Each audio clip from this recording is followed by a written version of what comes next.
Hello,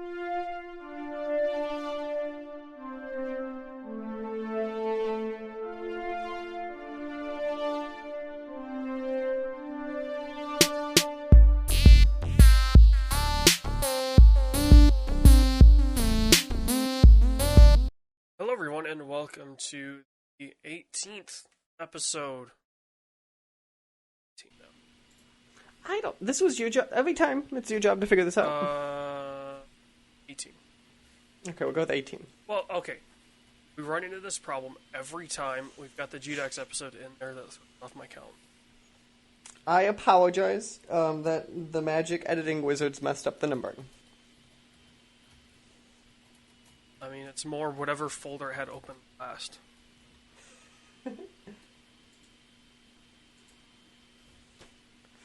Yeah, it is currently March 1st, 2020. We're entering the summer of Florida very quickly. It's 8:07 p.m. as we. This is one of our later recordings. Definitely not. Wait, we've done worse? You've recorded it like. Okay, it's not this show. But you and I have definitely recorded a podcast at like 11:30 at night. Oh yeah, that is 100% true. And afterwards, I just crawled into bed. I think there was a show where one time I woke up and I realized I didn't stop recording, and I think that might have been the show. But it's OBS, so compressed as well. Yeah. But yeah, this is the SWW show. Every month, this is our normal. We BS, talk about the fun news and all that fun stuff for normal, the month. Okay. Well, there is one SWW show a month. Yeah. So normal. This one's just less movie than movie. Mm-hmm. So yeah, housekeeping before we get into it. We are at MomoCon, Memorial Day weekend, doing MomoCon-like things. I'm still not sure what that means. That's on my list for the week. Mike and I are going to join in the furry orgy, so... Wait. I was about to ask you, can we go dressed as furries? We can't. We're just going to walk in there like two normal people. Hear me out. We legitimately are going to have to interview some furries, though. Like, I want a microphone, and we just, like, go up to furries and be like, tell me about it. I mean, you can. I'll schedule stuff for real people. Nah, there has to be, like, there's, like, a furry group I could reach out to, do you think? Oh, they've got to have, like, a furry union or something like that. A furry union? That means two things. Is it like before it was gay marriage was legal, they had unions? Is it like that? I think it's a different type of union. Oh, so you mean like the labor union? Yep. What are they fighting for? Rights? I don't know. I'm not a furry. I have no idea. I can see you as a furry. To be fair, you just need a little more hair and you could be a natural furry. I take extreme offense to that. But yeah, we're going to be at MomoCon. We still got some planning to do on that one. It's fine. We have 2 months and some change. We'll be fine. Well, you have 2 months. I'm gone for the next 2 weeks. Okay. I'm usually the one who does that planning anyway, so it's fine. I'll give you that credit. Usually I say, here is the plan. AJ, look at this. And you'll either be like, yeah, sure. Or you'll be like, I hate all of this. It also helps that you have a normal, so you can... And when I say normal job, I mean like 9 to 5, not 4 10s. Yeah. So that's true. You have a little more like way towards you could send something at work and then get a response when you. Yeah, that is very nice. That is a very nice feature. Usually, I could like on the way to work, I'll send out emails or whatever. But yeah. I was at Fun Pensacon this week. We'll get to that in a bit. Fun Pensacon? Is there like a shitty Pensacon that...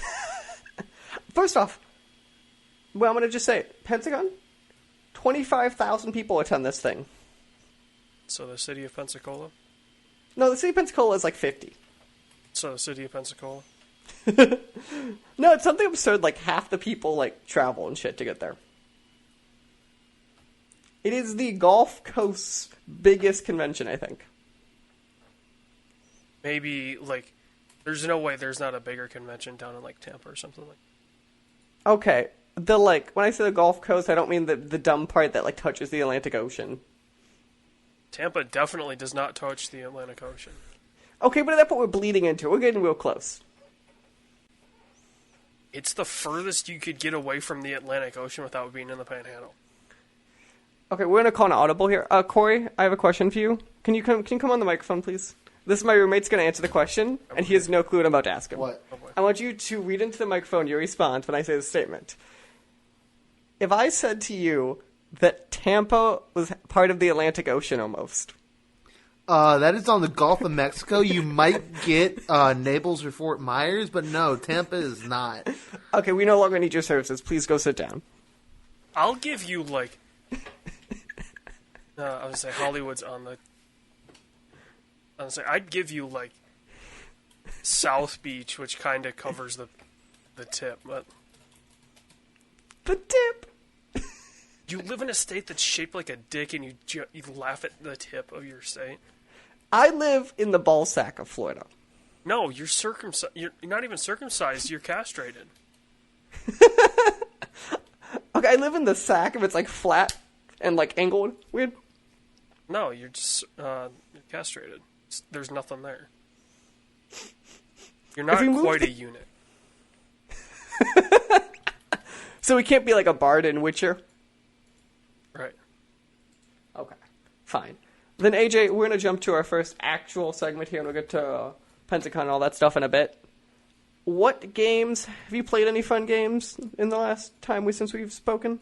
I picked up Division 2 for a whopping $3. $3. Yeah, it was on sale. I'm gonna ask the question that I hope is correct. Please tell me it's worth $3. Oh, it's definitely worth $3. Is it worth $5? I'll tell you this: I've only put in like 2 hours, so okay. I'm like level if you told me, 6, I think. If you told me any game was $3 and you get 2 hours of content out of it, I think it's worth it. Yeah. I mean, this is supposedly like a 60 to 80 hour game, so the fact that I got it for $3. So was it just because it was $3, or why did you pick it up? I had wanted to play it when it came out. Just never got around to it. Partially because it was either Uplay or Epic. Mm-hmm. And Uplay's not that great. The thing of it is, I bought it on Uplay anyway, because I'm like, well, that's one less launcher that I have to fire up to play the game. Mm-hmm. But it's also leading up to the Gangs of New York, I think is what they're calling it. Yeah, I think that's the correct So term. they're bringing in a Division 1 map. Everything that I can understand. It's going to be sections and sections of the Division 1 map with your D2 character. Mm-hmm. So that looks to be interesting. Also, that's a paid expansion. And the best deal that they had to get the base game plus Gangs of New York was like $30, I think. And the expansion's a $25 expansion. And they had the game on sale for $3. Like, the math doesn't quite add up there. Right. So normally bundles are cheaper. Yeah, I was gonna say. I have a feeling though that bundle of like, hey, buy the base game and the expansion is like, that's what they're just gonna have forward. Mm-hmm. Because this sale was only for I think like 10 days. So do you think it's getting to a point where that game's just gonna be free at some point? No. Because $3 versus free is like unless you start selling volumes. I mean, they have free weekends, but I think you'll always have to buy some form of the Division 2. Like expansions, I'm saying you'll still pay for, but I mean like how they do with Destiny 2. They might just have like, oh, this expansion comes with the base game if you don't have it. Like just something like. Okay. I have a feeling your roommate just did something. My roommate. I turned to the side on my roommate's computer, right? That's my desktop background. He has a desktop background. It's a thing of Tampa, circled. It's a map, right? On the right side, he has a marked Atlantic Ocean. There's a giant circle surrounding it saying golf. I like it. Corey, can you email me a picture of that, please? Yeah. That'd be great. Thank That's you. the thumbnail for this I'm not episode. gonna read it. That's the thumbnail for this You're episode. getting this one. I just can't even. And also, yeah, he like sneezed or died a little bit. I don't know what the fuck noise he made. I was holding a sneeze. SWW show number 18. Mike doesn't know the state he lives. I know the state I live in. I live, according to the people I live in Florida. According to the people of Florida, I live in Alabama. According to the people in Alabama, I live in Floribama. According to your genetics, I'm not a Florida man. I apologize. well then that means you're an Alabama man. So that means you and your sister have a kid. And First off, I'm not an Alabama man either. But second off, I have met some Florida man. Trust me. I don't know if they come out that way or if they're born that way, but there are some people who you're like, oh, you are the Florida man on the news. yeah, But yeah. So yeah. And then it says here you've played usual live games. Is that what we're calling them? yeah. Anything new or exciting in the world of, say, GTA, or no? Is it just normal? GTA has got their new open wheel racing update, so that means they have introduced 2 style cars. Okay. So those are cool because they're like the 80s and 90s Formula cars, Formula 1 cars. Okay. And through the visual customizations that you can do in GTA, you can kind of turn them into like Indy cars as well. So yeah, they offer some pretty option for that. They've got a whole series now where you have to choose like tire type and your excuse me, they have like a pit area. So if your car gets too damaged or tires get too worn down, you have to pit to store your car's body and tires. It's actually a pretty cool update in terms of that. Like base game, it added, nothing. I finally did the Diamond Casino heist. So do you need a crew for that one, or? Yeah, I just played with some rando. Okay. It was 2 of us. If I had 2 more people, we would have done a whole lot better. Also, if the guy I was with knew the details that I had chosen for like the exit and all that, would have been a lot easier. But yeah, GTA's GTA. Call of Duty is Call of Duty. I played 1 round or 2 rounds of that Infection Ground War. So what is that? I've heard of it. I just don't remember it. Do you remember Infection? Yeah. It's just Infection on a Ground War map. Okay. It's on the Palace map.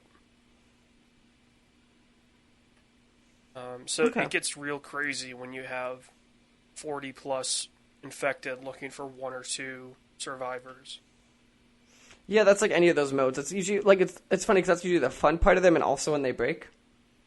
Oh, they break because I've lost to nukes.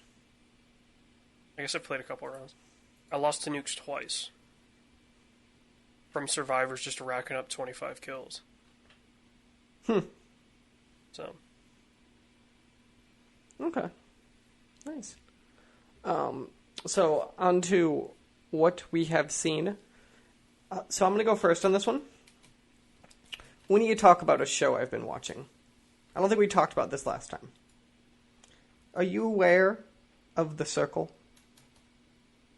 I have no idea what this is. Okay. So it's a reality TV show on Netflix, okay? Oh, is this that survival show? It's a social media survival show. Social media. So literally what it is everyone goes into, it's kind of like an apartment. I think it probably took over 2 weeks. And you are in a group chat. It's like you're kind of like social media. So you have group chat posting pictures and all that with all the other contestants. And This you is basically definitely get... not the show I was thinking of. Okay. Every night someone gets voted off, so it's kind of like a survivor thing. But the whole shtick is, since you're on social media and you only can post and chat, you can lie, like you could be anyone. So like part of the fun part is like a bunch of people are catfishing each other and a bunch of people are legit, and you just it's going through all that. So like, do they know? Like, does everybody meet each other beforehand, or is it just No? Okay, so that Just makes it the even social better. media presence. So like an example being, one of the guys on the show was playing as his girlfriend the entire time. So obviously he had, and what it is going into the show, you get an album of videos and photos that you pre-make, and then you just decide when you post them at different times and stuff. So like ahead of time, you know what you have to work with. So are they like on Twitter on actual accounts doing this, or It's the Circle is their social media platform. okay? So the whole shtick with it is, so is the circle internal, or could like I go to? No, it's all internal.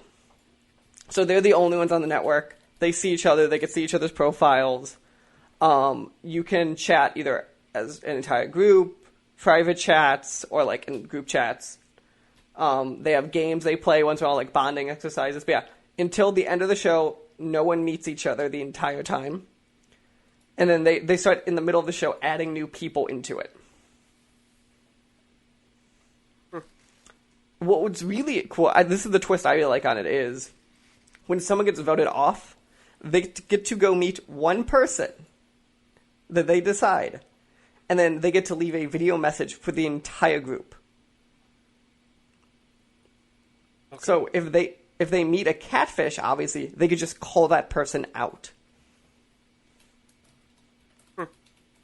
Or they could just be like, well, one of you is fake, and just leave it at that and not say who they visited to. That's interesting. So again, yes, objectively an atrocious poppy show, but I just think it's a fascinating twist because of that. Yeah. And also, for the record, on that, if anyone wants to see an Italian man, you'll meet immediately in the show the most Italian man you'll ever meet in your life. His name is Joey, and he's from the NYC. Super Italian. Super, like, the level, like, there's a moment where he's in a suit. He could have been in Goodfellas. I swear to God. Like, that level of Italian. He talks about his ma a lot. But yeah.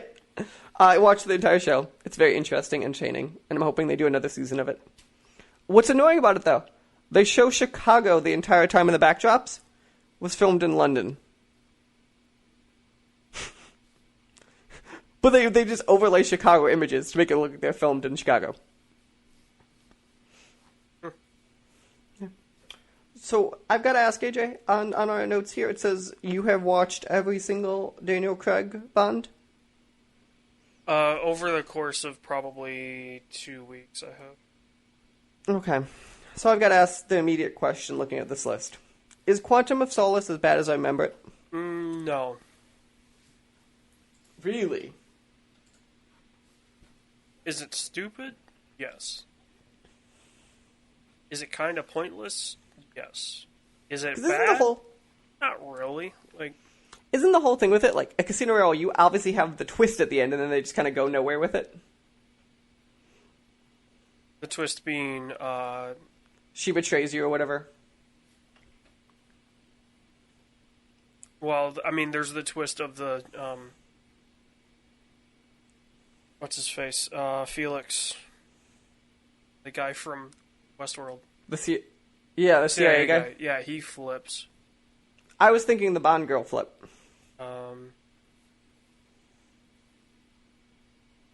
Oh, What's her who's the face? Bond girl in that one? Ava Green?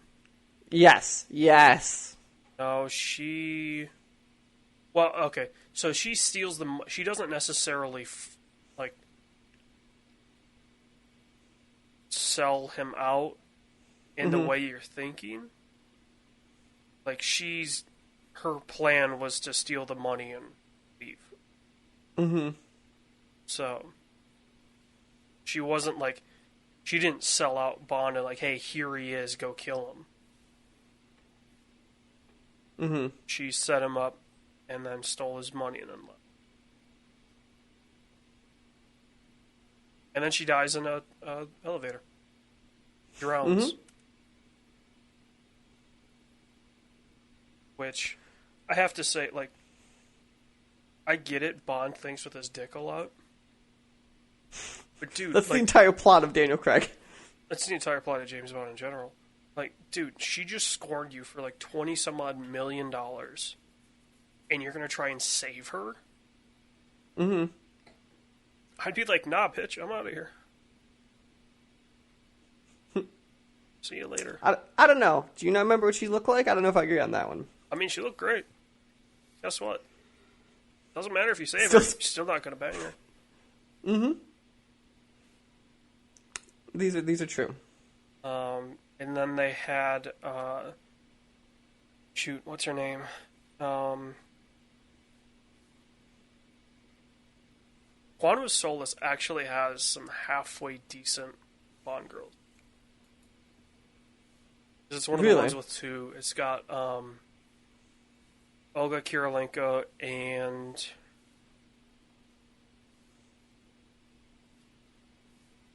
what's her name?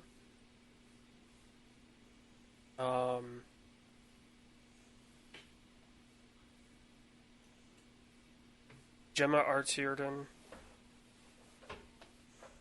and there's a casino where he walks out. And, yeah, casino's got what's her face? It's gonna bug me.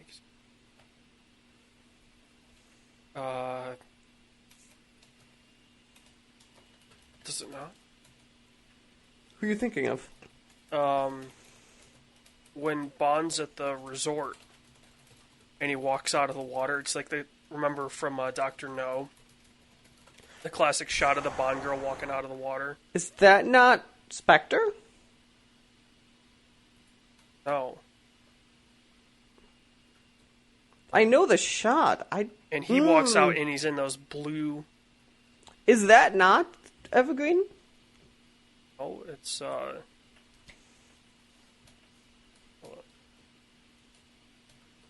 Like, I know the shot you're talking about.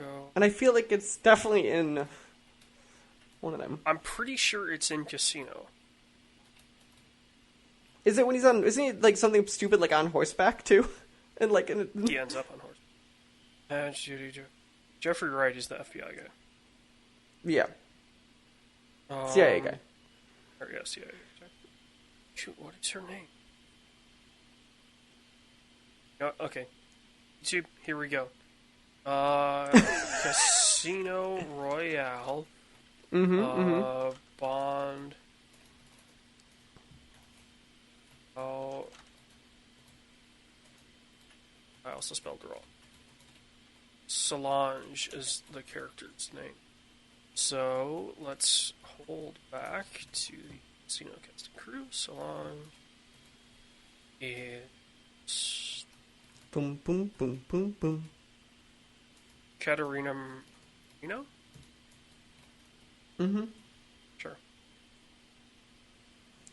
She took 4th place in the Miss Italy contest.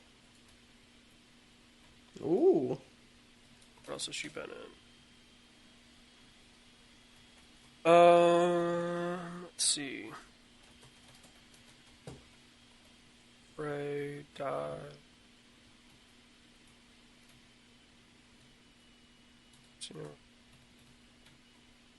Yeah. Anyway, so she's a halfway decent Bond girl, and then got.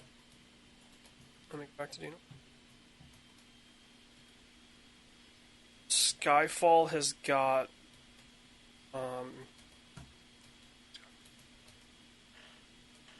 Naomi Harris. She's Eve. So you can call her Bond Girl. But I would say it's Severine, who's Berenice. Hello? Excuse me, I believe. Did I pronounce her name? And then Spectre's got probably the two best in Monica Bellucci and Lea Seydoux. Mm-hmm. I mean, because, like, here's the problem. Do you consider Naomi Harris, who becomes Moneypenny, to be a Bond girl before she's Moneypenny? Ooh.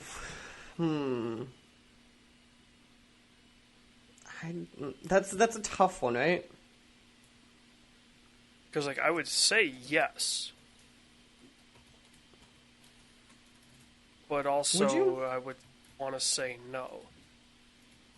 Because I would say yes because at the time, Skyfall, she's not Moneypenny until the end of the movie. Right. And he's kind of courting her throughout.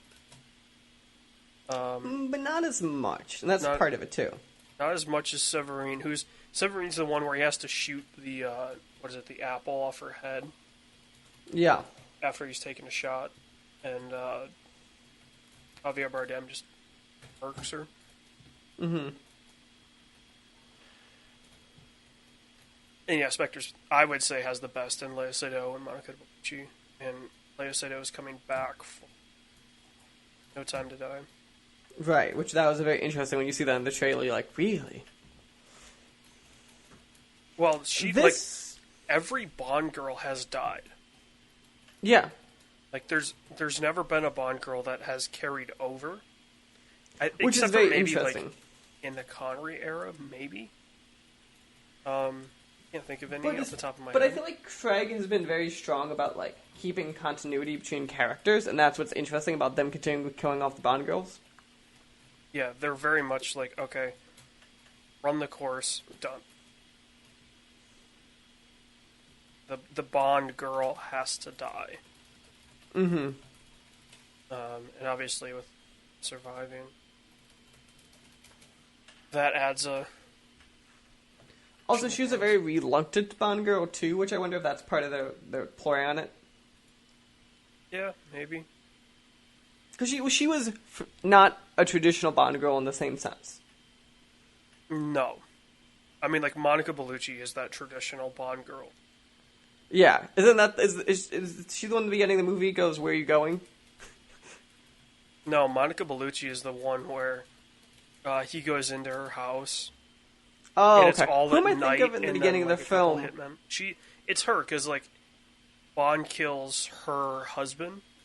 Right, okay. Or something, okay. And they're at a wake, and he meets her there. Yeah. Who am I thinking of in the beginning of the film that Bond stood up? Bond stands up... Spectre. It's the Mexico City scene. And literally, it's they're looking about to hook up, and then Bond takes off what you think is his clothes, and instead it's to reveal his jacket, and he jumps out the window. Oh, I think it's just some random. Is that just some random? Yeah, I can't think of any. Going through the cast to see, like... If there's anyone important. Photos. Oh, it was, Stephanie Sigmund. Okay. I mean, she's not really a Bond girl, like... That's the only part that she's in. And she seems to be a very... She was in Narcos, apparently. Mm-hmm. She's in Annabelle Creation. Mm-hmm. So, I guess okay. She's not a no-name, but... But not a name. Right. Okay. Okay. Shones. Oh, wait. It says also that here that you watched Tokyo Drift. Yep. I should also add that I watched Sicario 2 today. Of course. Why am I not surprised? Surprisingly, Sicario and Sicario 2 have the exact same soundtrack. We were hoping it's literally like they just overlaid it. Well, I think it's the same, like... It's the same team, isn't it? So it's the director of Day of Soldado is the writer of Sicario and Hell or High Water. Because Denis Villeneuve left to do Dune. He left to do Dune, and I thought also, Blade would this Runner. not have been during Blade Runner time? Yeah. God, I just remembered how slow that movie was. Blade Runner? Yes. It's slow, but it's also, like... In a weird way, it feels a whole lot longer than its runtime. It already is a wrong runtime, though. It's not exactly a short movie. That being said, like, it really speeds up at the end. Mm-hmm. Which, I guess it kind of makes sense. Like, you have to explain a lot of this all over. Yeah, this is why I don't like this thing we're doing right now, where we're doing sequels 20 years in the future. Yeah. But that's besides the point. That being said, I mean, if they cut out the entire, like, hey, we're gonna go get Deckard, Mm-hmm. if they cut that entire section out, this movie would flow fine. Mm-hmm. But you would lose a lot of, like, the nuance of, like, why is Ryan Gosling trying to find out if he's real or if his sister's real. And also the moral of the story shouldn't be, well, it doesn't matter anyway. But that's besides the point. I mean, that's what the first movie's about anyway. So. That's what I mean. It's the same plot. I'm really curious. How many wrestlers' photos did you get at Pensacon? So we're jumping there, huh? Okay, Well, you talked about the circle, so... I don't know if I got any. The one thing... Did you get any of the appointments that you... No, we did not get any good appointments, sadly. Because you said you had, what, like Booker T, DDP? I tried to, yeah. Stuff gets backed up and we went exactly top of the line. And also there's other cons this weekend, so I think people running in and out. Literally, if you look at it, it was like, this is a very tight weekend for a lot of cons around the country, so literally some people were flying in one day and flying out that night. Yeah. I met this guy named Butterball, who was a boxer, apparently. Butterbean. Yes. He's still alive? But not. He's in a wheelchair. He apparently is in his 50s. He's the guy, if everyone's reference to, was part of Jackass 1. Yeah, he's the guy that knocks Johnny Knoxville out in the store. Yes, this is exactly it. Yeah. He was selling pens that he signed and like signed boxing gloves and pictures. So he had a vendor booth. Yeah, he's like his story is super interesting. If you ever want to fall down a really fun rabbit hole on YouTube, look up his fights in both the States, Japan, and he did the Brawl for All in WWE. Yeah, no, I looked up like his records. Like he's done a lot. He's a very He's like a very nuanced good boxer. Yeah, he definitely is not in boxing shape anymore. I mean, he wasn't really in boxing shape when he fought. It's That's just true. he fought in super heavyweight, and he had a 100-pound advantage on everyone. But you know, he was a very interesting guy to meet. Is he still bald? Yeah. The other, so obviously I spent some time like vendor floor and meeting people, all that. We found, let's see, hey roommate, you got a second? Sure. Can you come over here and talk about, this is Corey, he was my Legally Floyd producer this weekend. Can you talk about our friend with the weapons, please? Can you come over here? This microphone will work right for you. This is Corey, ladies and gentlemen. He's here to talk about my favorite person we met this weekend. I don't recall his name. I don't know if you do either. But, wow, he had some wild stories. He apparently was a weapons specialist for the... what, do you recall? For the Army, I believe. He worked at Langley for 30 Langley, years. that's what it was. 30 Yeah. years. Well, then that's the CIA. That's not... He grew up on a farm, and, like, he's 80 years old. This man just had thousands of weapons. His favorite thing that he told us the whole time he was there, the Smithsonian would call him over to tell him what things was. And if he could tell them what it was, they'd buy him a 32-ounce steak. So we saw a weapon there. I'm sorry, it was what was the term he called it? It wasn't a weapon. A tent steak. It was a tent steak, because it was a 4-sided blade, which are illegal. Yeah. So the story with tent steaks are, apparently, that the big guy in front would have, like, a sword and, like, swipe at people, and then the small guys behind them would have a tent stakes, like, 30 of them, and a mallet. And they'd see someone still alive, they'd put the tent stake down, and then hit it into, like, their arm or whatever with the mallet to make sure they didn't get up and get this, or hard to get up from behind. The reason they have to be called tent stakes is it's part of the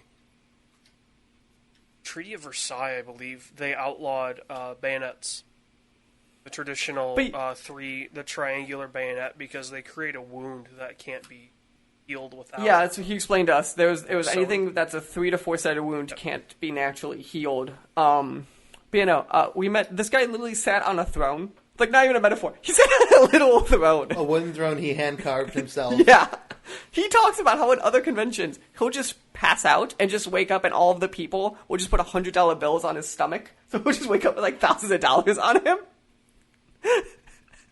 So, like, are we talking, like, just blades and, like, that stuff? Or did he have guns? Just blades. And then the rule was when you bought them, because the show floor had a no weapons rule, they had to wrap it up. He was selling. He wasn't just, like, exhibiting. He was selling. No, he was full-blown, like, selling. Also, he was selling some video game ones, too, so you could get, like, an energy sword or, like, a keyblade. I got a letter opener, we're gonna call it. What's this blade, half foot? That's about a 6-inch blade. Yeah, so I have about a 6-inch blade here that's, like, dragon-shaped. I mean, I got a really good way to measure 6 inches. The dragon. Mm-hmm. So yeah, that was that. Thank you, Corey. You go back to your queue now. That was one of my favorite guys we met.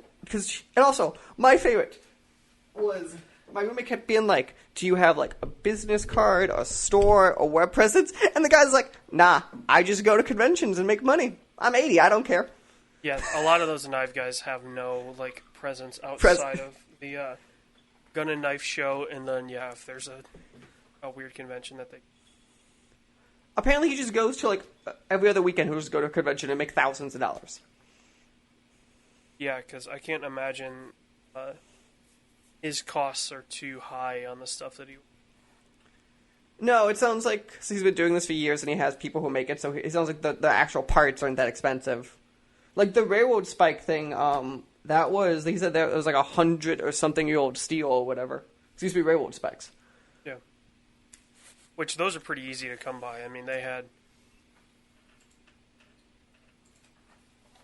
8 per tie, and a tie is every 2 feet. Mm-hmm.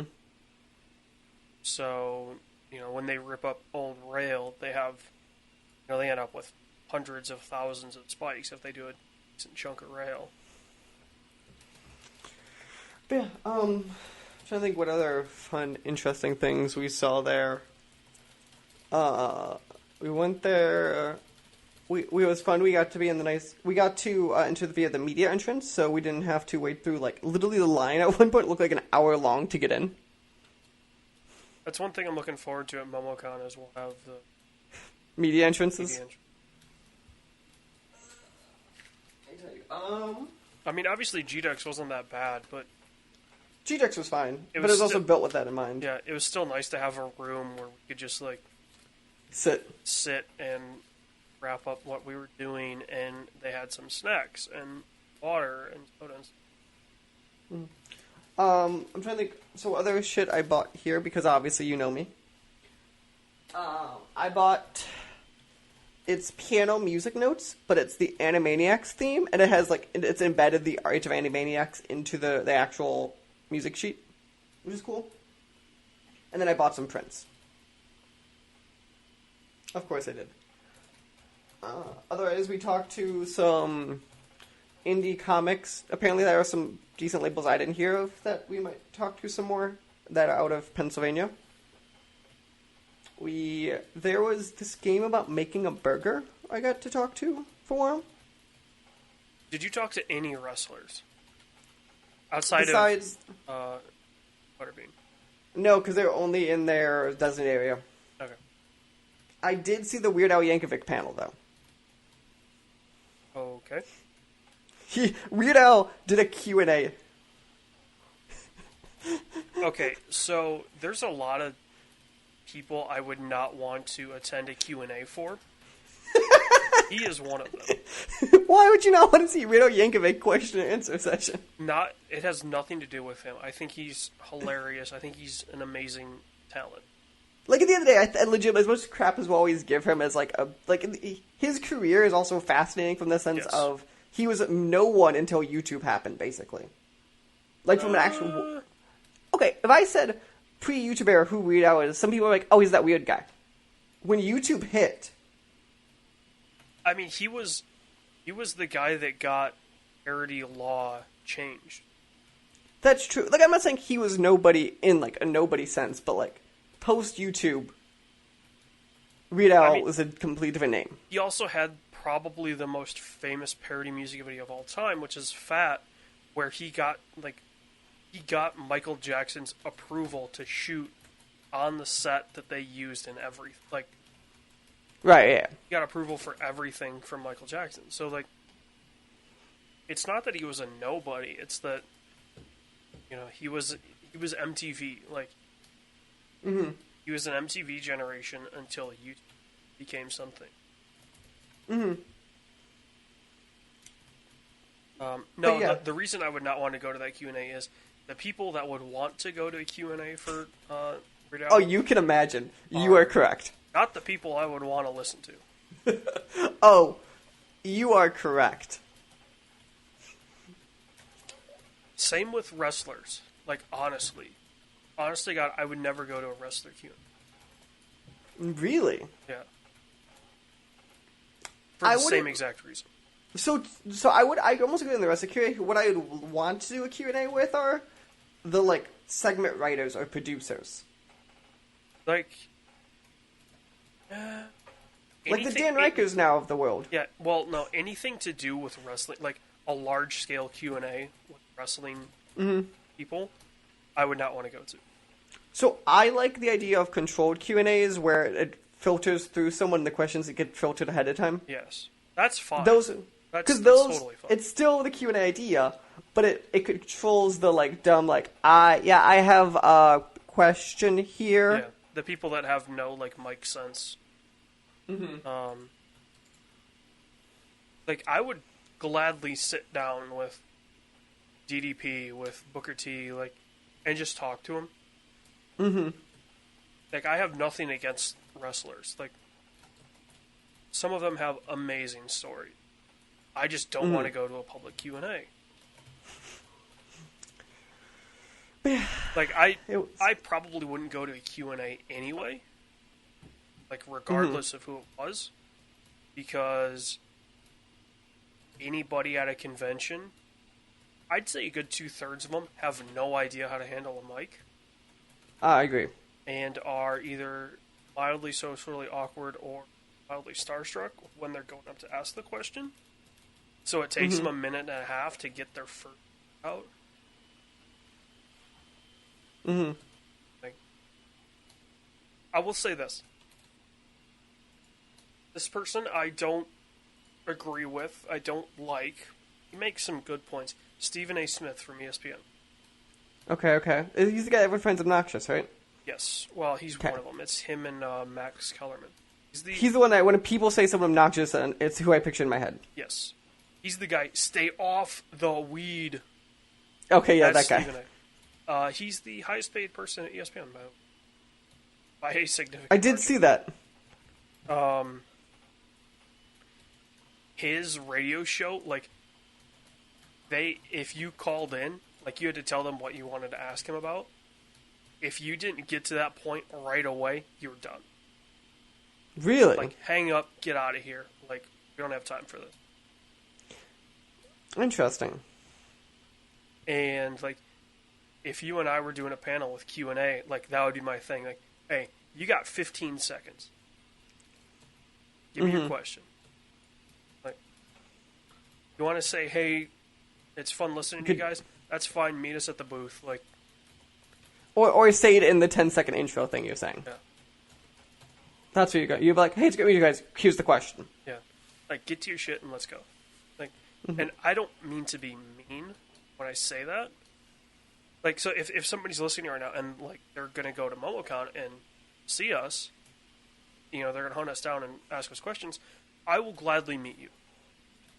But, like, in that situation where we have a time limit and we can't go over that time limit, like, sorry, but if you can't get your question out right away, then we have to move.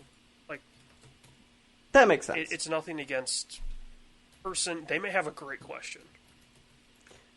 You know, they may, like, have some super philosophical question about, like, hey, where do you see you guys in, like, 5 years? Like, do you see you guys continue to do SWW show? Do you see it as, like, a full-time thing? Like, you know, like a question like that. Like, if something super philosophical like that, if they want to ask that, fine. But do it in, 15 seconds. Like, hey, if you physically and mentally can't get your question out, sorry, like, you gotta go. Like, it's just, it's a time limit thing. We get it. You don't like people. We understand. I have no problem with people. I genuinely don't. Like, I have no problem with people. Okay. Do you have any other Pensacon questions for me? I don't think so. Okay, nice, yeah. I gotta sort through some notes and all that fun stuff, and there will be waves from it. I have a question. Okay. On a scale of 1 to 10. Mm-hmm. And try to keep this on what you think would be my scale of 1 to 10. Okay. When we're talking the audience that attends Pensacon. Okay. 1 being, let's go, the World of Warcraft person from South Park. Okay. And 10 being, like, I don't want to say, like, business. So like, not 10. Got their shit together, like. So I'm gonna use a comparison factor, and I'll get your number because I think it's a better way of putting it. I think it is when you get to. It reminds me of, like, it's better than, say, like, so I've been to, like, Comic-Con. It's probably a hair beneath that, but a hair above the people at GDC who don't know what they're doing. So that's probably, like, 4 or 5. So, like, GDEX, I would argue, on the scale is probably, like, a 7 or 8. Because I think as a whole in GDEX, we didn't see any of that. Well, okay, I would say, like, from my personal experience, GDEX was, like, an 8 or a 9. Does it? Like, GDEX at the end of the day, I actually legitimately had no problem with it. The audience there, I think, legitimately. Like, they seem to have their shit together, and, like. Even the I'd say the more unprofessional end, which was the, like, that video game booth area. Even then, I didn't see much where I was really questioning. Yeah. Where, I'm trying to think, I've definitely been to things where it's. Like, I would imagine, like, DICE obviously isn't a public convention. Mm-hmm. But I would put DICE at, like, an 11. So Right, everybody's in suits and ties, and they got their shit together. So I think GDC, I would try to argue, is like a 7 to an 8, but I think GDC has a bottom end that still exists there because there's either a lot of college kids there or people trying to get in the industry who might not make it. Well, but, like, if you average it out, like, is there enough of the low end to outweigh, you know, the big guys that know what they're doing? And, like, so I think not on the show floor, but yes, a lot more when you go to, like, the parties after, which is still part of GDC. Yeah. I think the parties, when you run into the parties, for example, always the joke is, never be the drunk guy at a GDC party. Because there always is a drunk guy at the GDC party. Yeah. Like, the first party we went to at GDEX, that first night, Mm-hmm. I would say that was, like, an 8 or a 9. That first party, I think legitimately at GDEX, was a good networking party. Yeah. The second party, Not as much. even before we left, I would say it was like a 6. Right. But that first party, I think, at GDEX was the prime example of the, like, still casual, still people are drinking, but a semi-professional-y party. Well, and like everybody seemed to have their shit together. Like that's what I mean. Right. It was I think it was a party with a purpose. Yes. Whereas the one on Saturday night was like you could get in with a different pass. You're right. Like a lower tier pass, and maybe that's a problem. I don't know if it's a problem. I just think the party's a different. Again, I think it goes back to what is the goal of the party. Yeah. Well, just like the audience, not necessarily the goal of the party. Like the audience. What is the audience? The audience of a party, like the first night, like our Friday night party, was everybody there was either an exhibitor or a panelist. A VIP or paid extra to network with the exhibitors and VIPs. Yeah. So like, and that was the highest tier badge. Mm-hmm. And I think that badge probably was like $130 or whatever. Yeah. If you paid for it normally. And I think I saw maybe 2 people at that Friday party that weren't. Right. Like. Which is why I enjoyed that party, because also, as you noticed, I knew a decent chunk of the people at that party too, so I enjoyed it. Yeah. I can say I interacted with at least one person that I know definitely just paid for the badge and happened to find out there was a party that night. So like that, like, I guess also like cleanliness is a thing too. Like, yeah, I would add that into the scale of like, okay, 10 is like you got your shit together, like you're sociable, like not gonna be. You're not carrying Corona. Well, you know me, like I hate just like the awkward social person. Right. Like, so somebody that comes up and is just like incredibly awkward. Sorry, like I'm gonna make this interaction as short as humanly possible. Mm-hmm. Whereas, like, you got your shit together and you're cool to talk to, like, continue a conversation. Mm-hmm.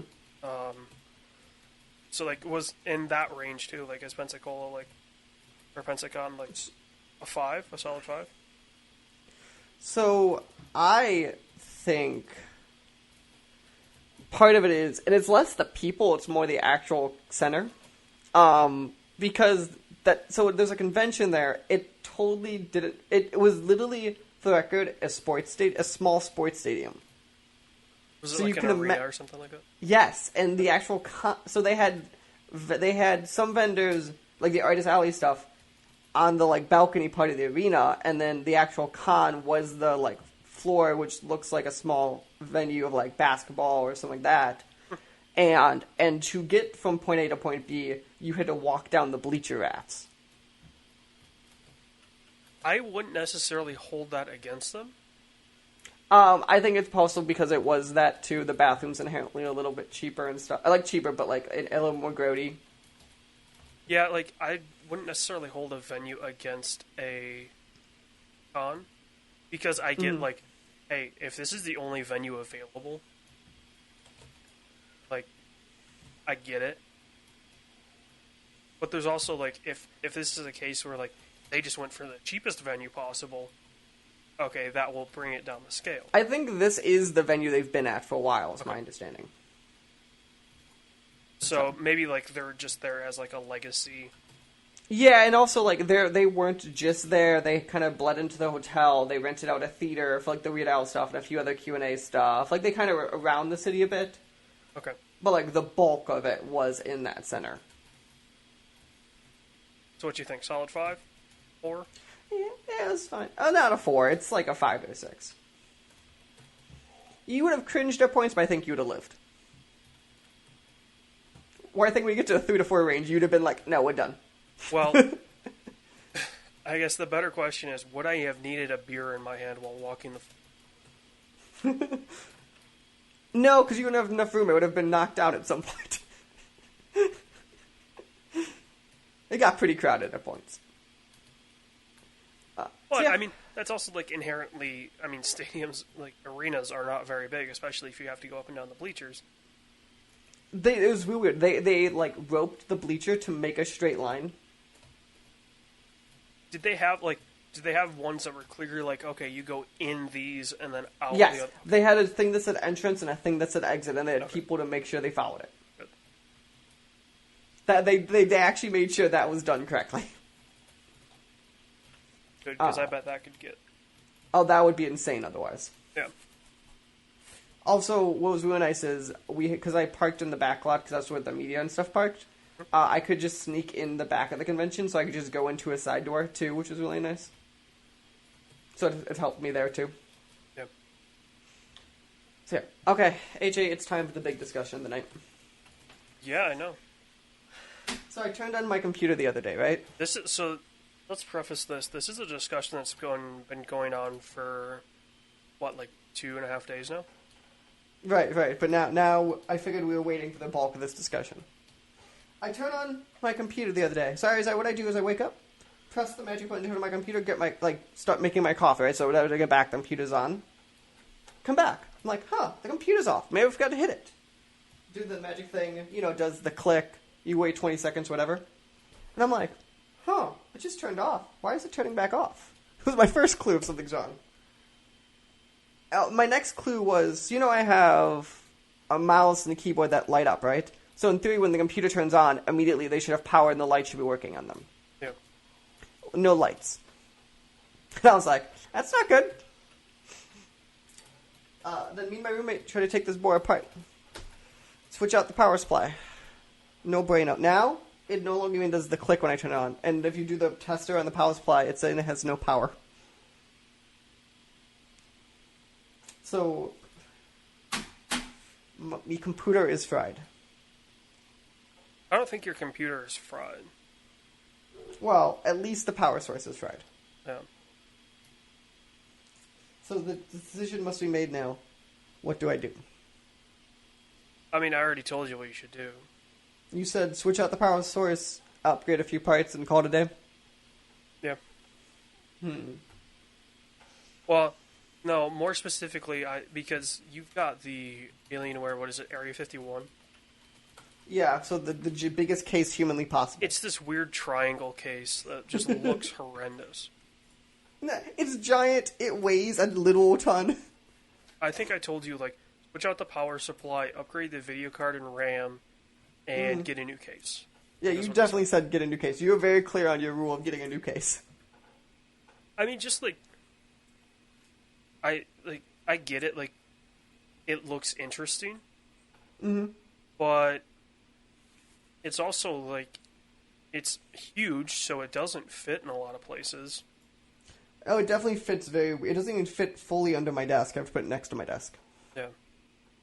And because it's a triangle, you can't push it all the way up to the back of something. Right. It's gonna hang out. I've got an IKEA office desk. I don't know exactly what it's called. It's fairly deep. I've got a ATX mid tower. Okay. And I can push it, and it's all the way up against the back, which I don't do because the desk is pretty much to the back of the wall. But I could push my case all the way to the back of the, where the metal bars are. And I would have a good probably 4 inches in front of the case before, it would, if you drew, if you drew a line from the front edge of my desk down to the floor, it's probably got 4 inches before it would cross that line. Mm-hmm. Whereas yours would probably stick out even if I slammed it all the way up to the back. Yes. So, I agree. Yeah. So I have to decide what I'm gonna do. So right now I'm working off my laptop. So. Which you've got a fairly decent laptop. Yeah, no. Well, well, besides the damage in it from Delta, but I don't think I told you that part. Oh, did you break a screen? No, Delta employee did. Remember my infamous flight stories? Yeah. My laptop got knocked over by a Delta employee at the airport.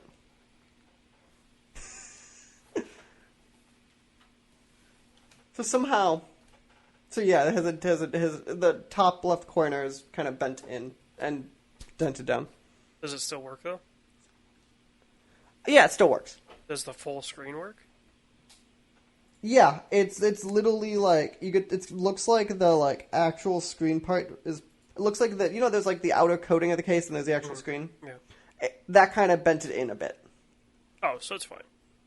Yeah, it was more annoying, and I filed a complaint. This was get some money for it, but. Yeah.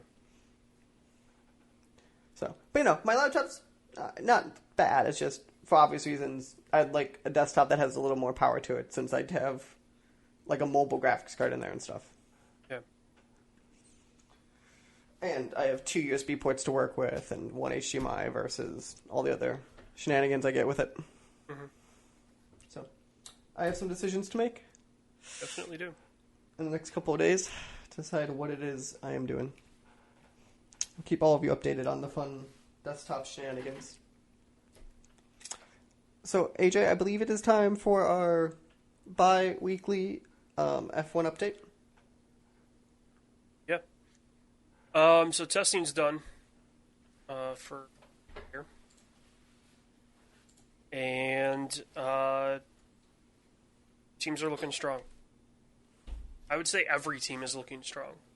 Really? I'm not saying Williams is going to contend for a win, but they're looking stronger than they did last year. So Renault's every team looking looking surprisingly strong. strong. Is any team looking strong? Mercedes is running into the same problem that Ferrari did 2 years ago. Which is... They've got a killer motor, but they've got issues, like reliability issues with the motor. If they can get that ironed out, I think they're unbeatable. Interesting. They're just stupid fast. And with their new DAS system, which in my show notes for the F1 show, that we'll talk about doing like actual episodes of this once races start. Yeah, that is an AJ special, so I just listen when I'm told for that show. Obviously, there's not a lot to talk about right now, so just turn it in with shows right now. Ferrari had the DAS system, but they decided against it because they weren't sure if it would be legal.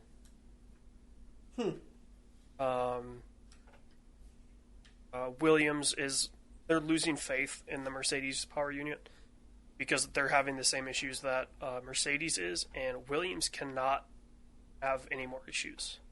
Why? Like, this is probably... They need results this year. They need results. Yes. So I'm gonna ask the question because I was actually listening to some stuff about like some past like businessy stuff. Do you think the old adage that winning races sells cars still holds true for these companies as why they care about results? Here's the thing. Winning on Sunday, selling on Monday has not been a thing since the 90s. At So then any why level. do you think they still care? At any level. Like, the adage is Formula One is like, you can point to every technology in a car to F1. Right. It's kind of true. Like ABS was first on an F1 car. Seatbelts, the harnesses that we have now were first on an F1 car.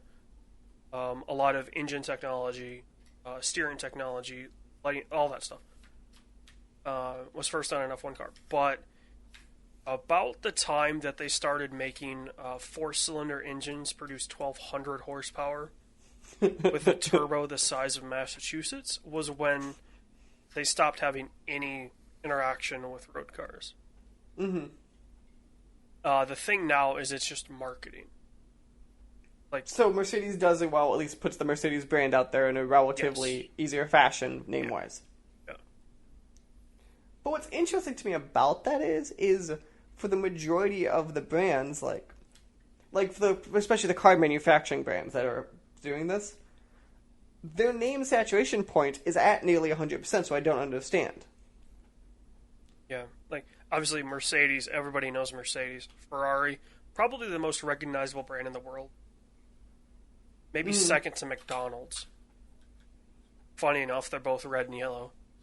But like that's my whole thing though, and especially with like when you get to someone like Ferrari or Lamborghini, for the bulk of people, they're not going to afford it, and the people who would afford it, for sure know your brand.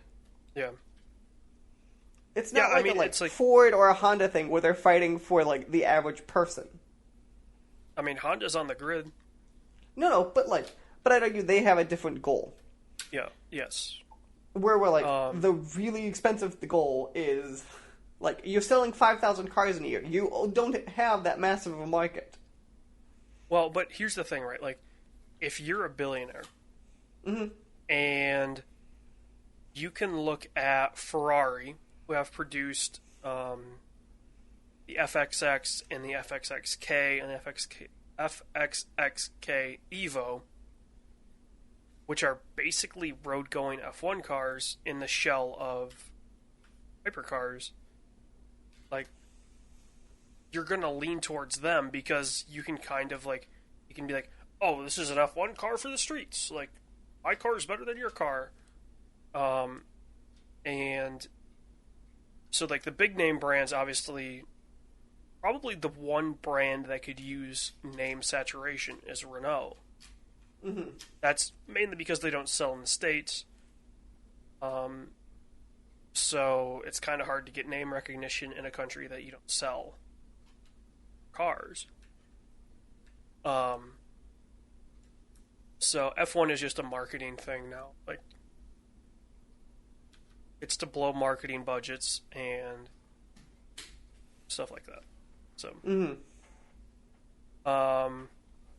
probably my favorite story to come out of winter testing was Robert Kubica finished a day on pole. Making the headline pole on pole. Probably the best headline to come out of F1 in a while. Robert Kubica is famously a Polish F1 driver who raced back in the early 2000s, had a horrific rally crash in late 2011. Basically lost use of his right hand. I think it's his right hand. And has worked back to a point where he actually drove last year. Full schedule. He drove for Williams. And so now he's a reserve driver for Alfa Romeo. And finished day one of test 2 on pole. There's a very famous rumor in the F1 world where if Kubica hadn't crashed in his rally crash, he would have been in the Ferrari for 2012. So Felipe Massa wouldn't have driven for Ferrari.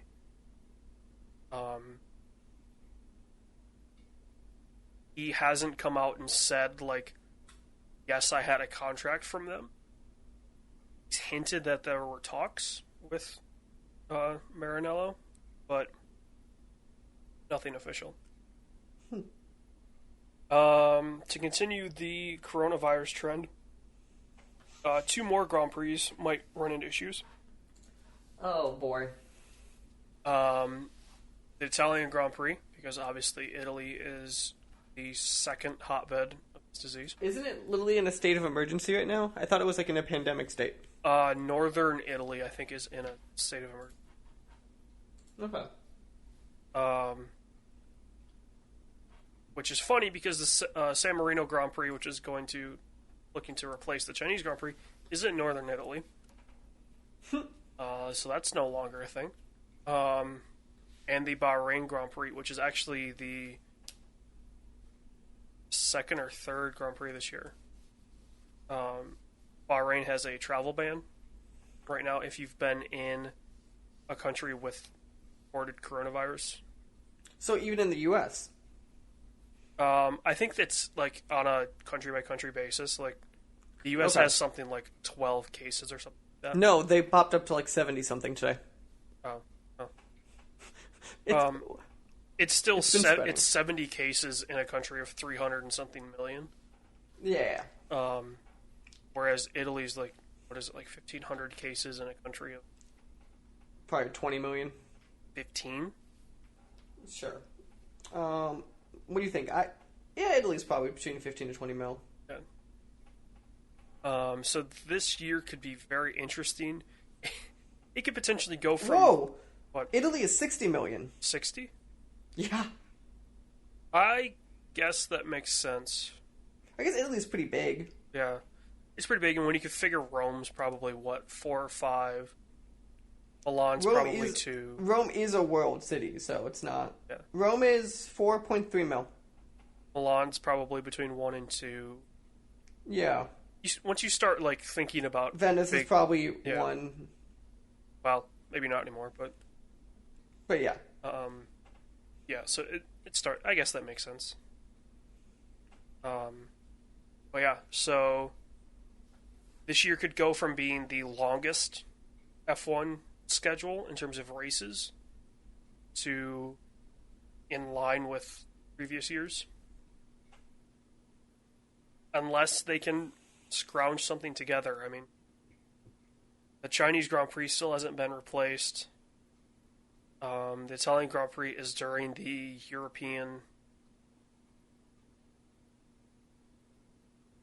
schedule. I guess like it's a stretch of like 5 or 6 weeks in a row where there's races, and they're all in the. Actually, they're not all in Europe because now it goes. Monaco, France. No. It goes France, Monaco, Canada, Hungary, I believe. Mm-hmm. They just throw the Canadian Grand Prix in there, like, and those are back-to-back weeks. So, like, they're in France. Now, all of a sudden, you're in Canada, and then you're going back to Europe. So, yeah, that could throw some wrenches in the schedule. And what is looking to be the next race added to the F1 schedule hit another hurdle. That being said, it did clear a hurdle. So, Miami Grand Prix, which has been a thing for 10 years. Well, maybe not 10 years. So they first wanted to do another Grand Prix in New York. And that got shut down real quick. So then Miami's like, oh yeah, we'll do it. And this has now been going for, we'll say 6 years. Where Miami's been, okay, this is our next U.S. Grand Prix. In addition to Austin.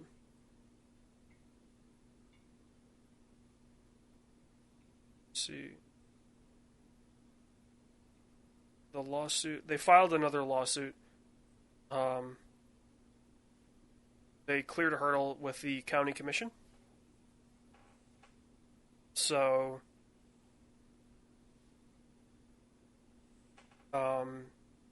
the commissioner of the county tried to push through legislation that would make the race basically impossible.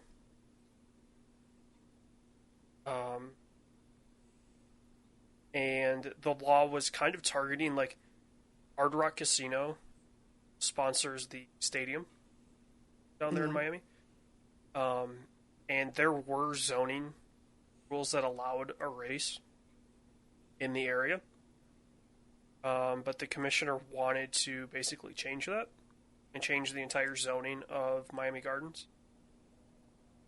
That failed. But the commissioner then issued a lawsuit against the Miami Dolphins and Formula One, saying, the fight is not over. Formula One, I don't think they want this kind of publicity, but they better get ready.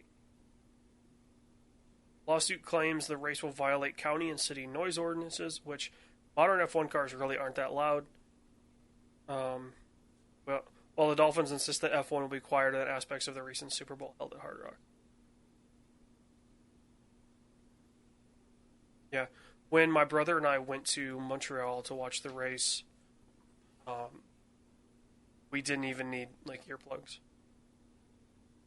Really? You could hold a conversation as cars were going by. You'd have to, like, talk into somebody's ear, but you could still hear. Wow. So, yeah. don't worry, people. There is something in the works. Mike will be attending an open wheel race this year. Yes, I will be. Scheduling-wise, probably not the Montreal race. Oi, Governor. That's Canadian, right? No. This is why they wouldn't let me in Canada, because I said too many comments like that.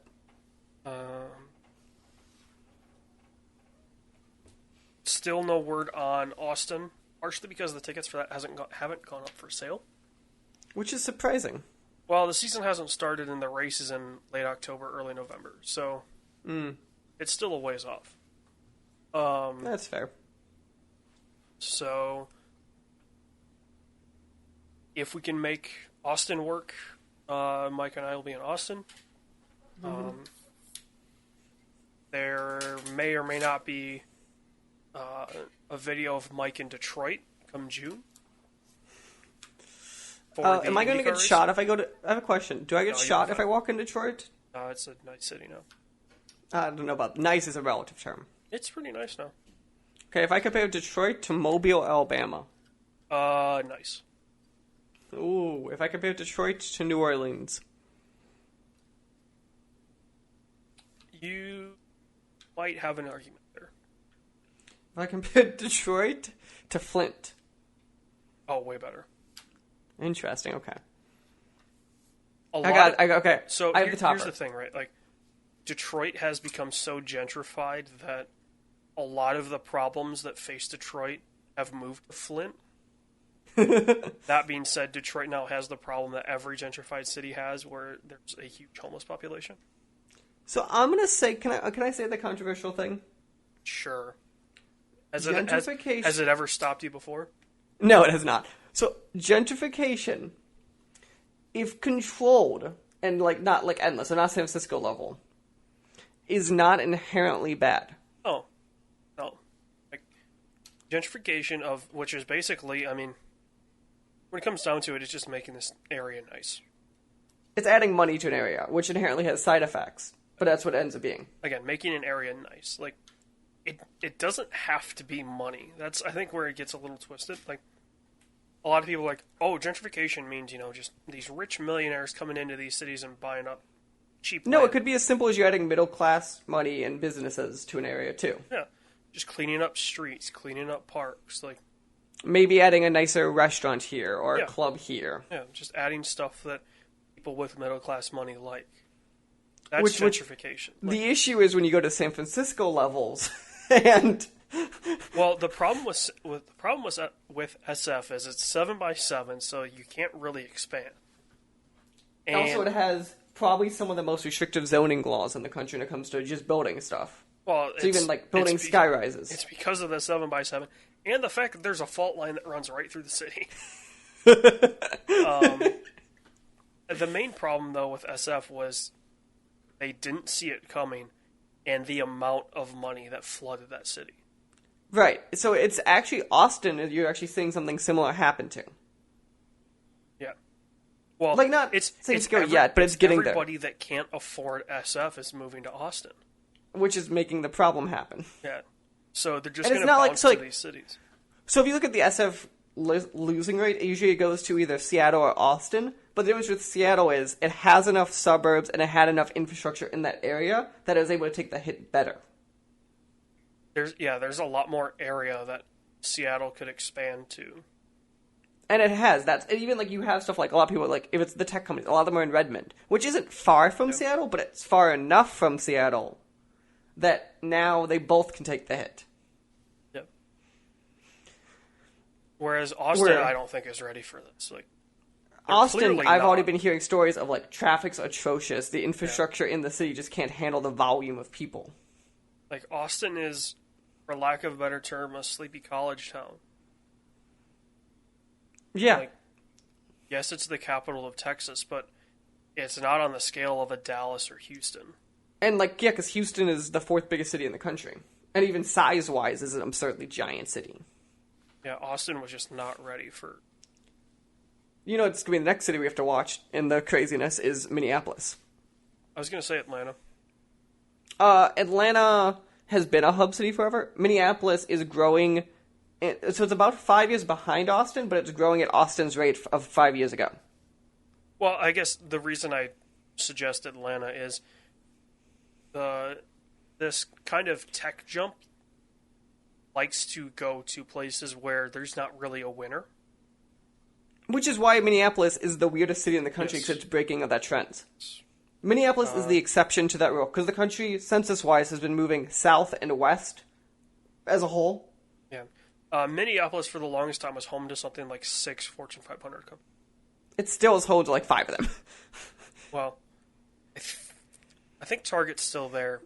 But Target's there. Somebody either merged or moved out. I think recently. Like U.S. Bank is still there, yeah. or like, which makes sense because it's the U.S. Bank Stadium.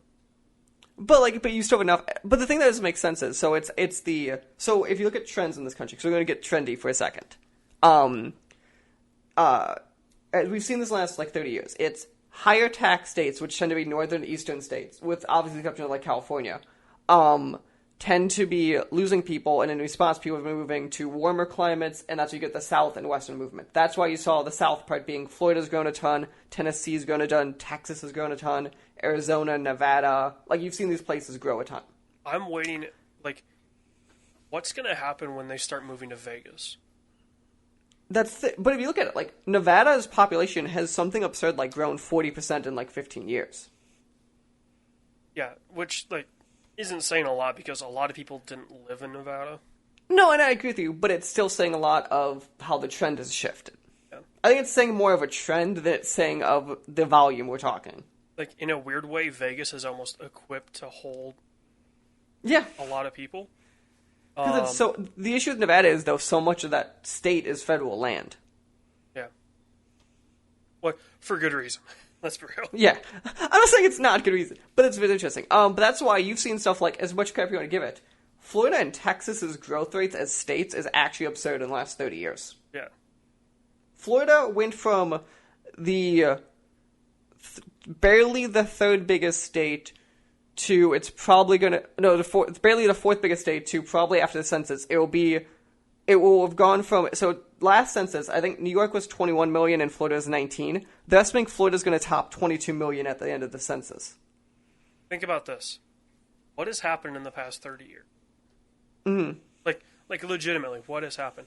It's been, I hate the term boomer, but it's been the boomers, like, aging out and retiring. A lot of the people in the north and the east had union jobs. They worked at factories, like, mm-hmm. So they retired, we'll say young, like mid-50s. Relative young.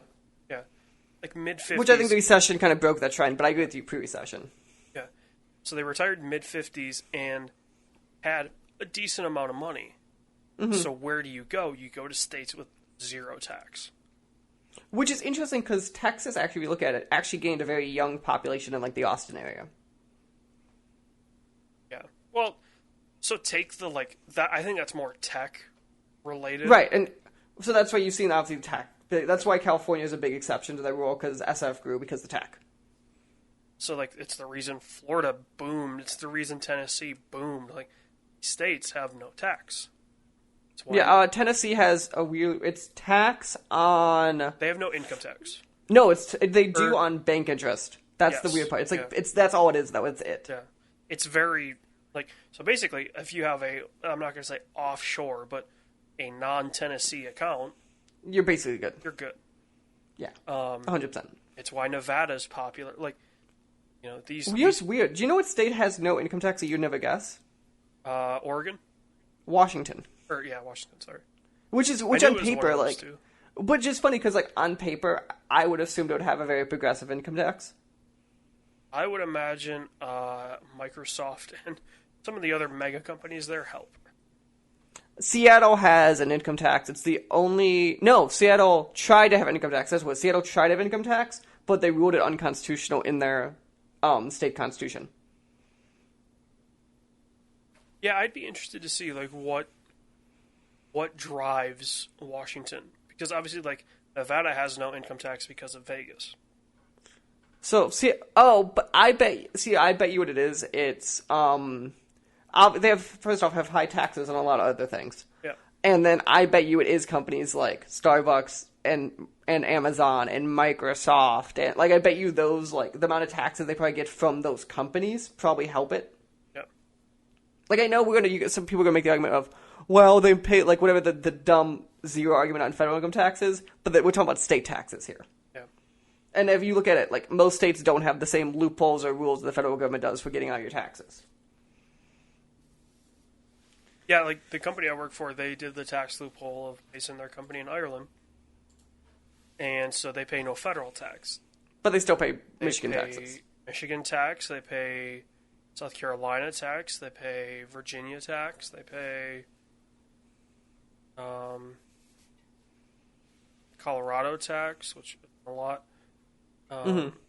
They pay tax overseas, like, you know, so there's no secret to, like, oh, we pay zero tax. Right.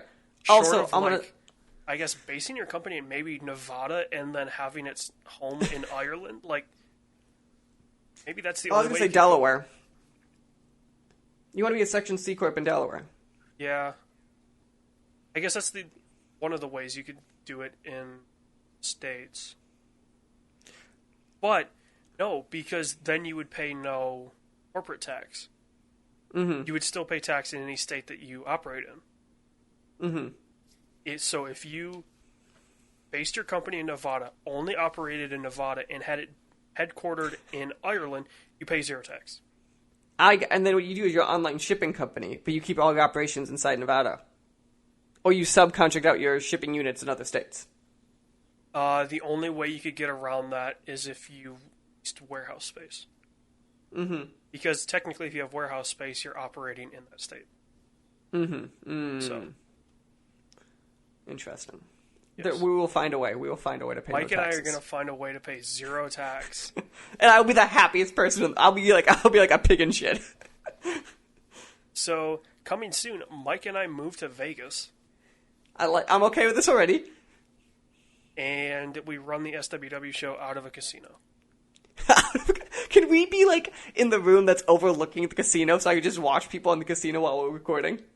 Now, here's what I picture. Like, have you ever been to a Vegas casino? I don't think so, actually. Have you ever been to a casino in general? Yeah. Where?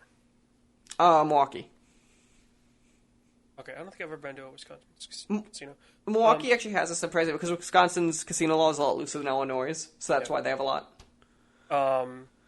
Like, a lot of casinos, their main floors are circles. Mm-hmm. Because that tricks you into getting lost. It gets you lost, and there's the infamous no clocks and windows. Yes. So, here's what I'm picturing. Like, we're in, like, Caesars. And we're in the circle, but we're, like, along the edge. So that we look out to the floor. Uh-huh. And so we've just got a pane of glass. Oh, we have a one-way mirror? No, it's just clear glass. And so it just looks into our studio. So for 90% of the day, it's just 2 mic stands and a mixing board. And then all of a sudden it lights up when you and I go in to record.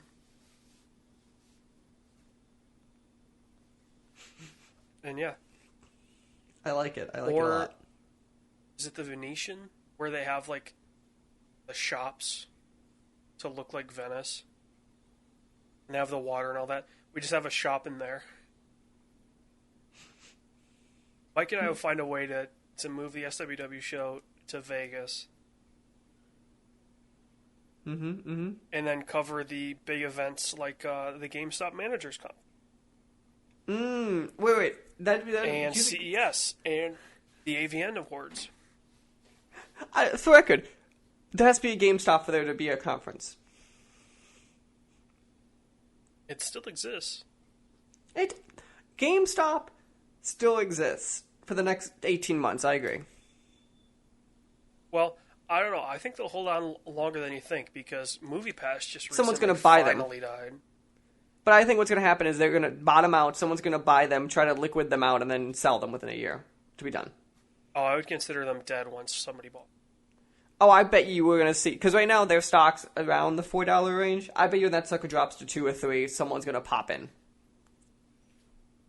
Because they probably have enough actual assets in them. When it's cheap enough, you could probably find a way to make a profit off them. Well, if somebody's smart, somebody like a Target, because guess what? Game Informer is based in Minneapolis. Whatever's left of them. Yeah, whatever's left of them, unfortunately. Which is funny, because I'm going to say, Game Informer, I think, probably had some of the best quality work of the main outlets. Their cover stories were always, like, on par with cover stories in, like, ESPN Magazine and Sports Because they were a magazine first at the end of the day, more than a website. Anyway, we're getting off on a tangent. No. And I have to course correct. Okay. There's a story on this that I really don't want to cover. Is it the first story? Yeah.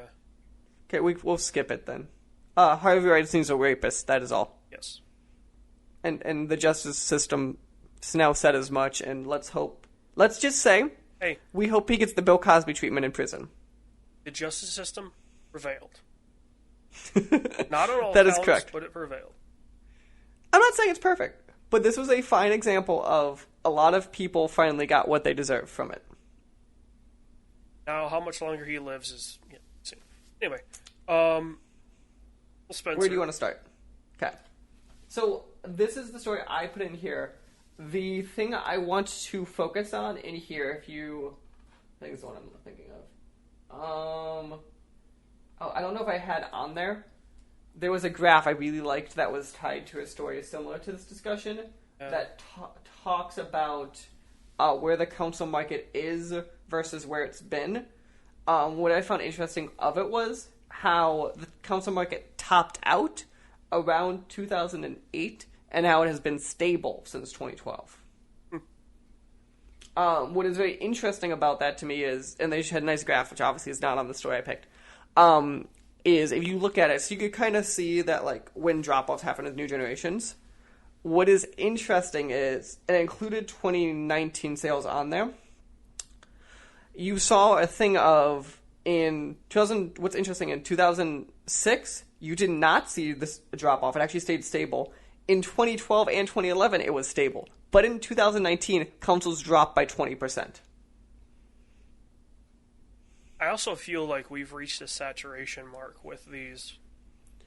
The But what's PS4 and the Xbox One that is much higher than the 3 and the We 360. haven't, though. That's the whole thing, though, if you look at it. Well, also, you have to remember, Xbox stopped reporting numbers a while yes and no.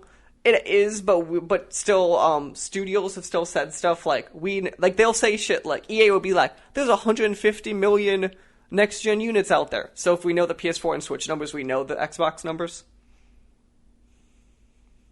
Yeah, which and is, that's what people 150 would be way low because I'm eyeballing the number. Obviously, I'm not I think the saying PS4 that's the number. is over under it.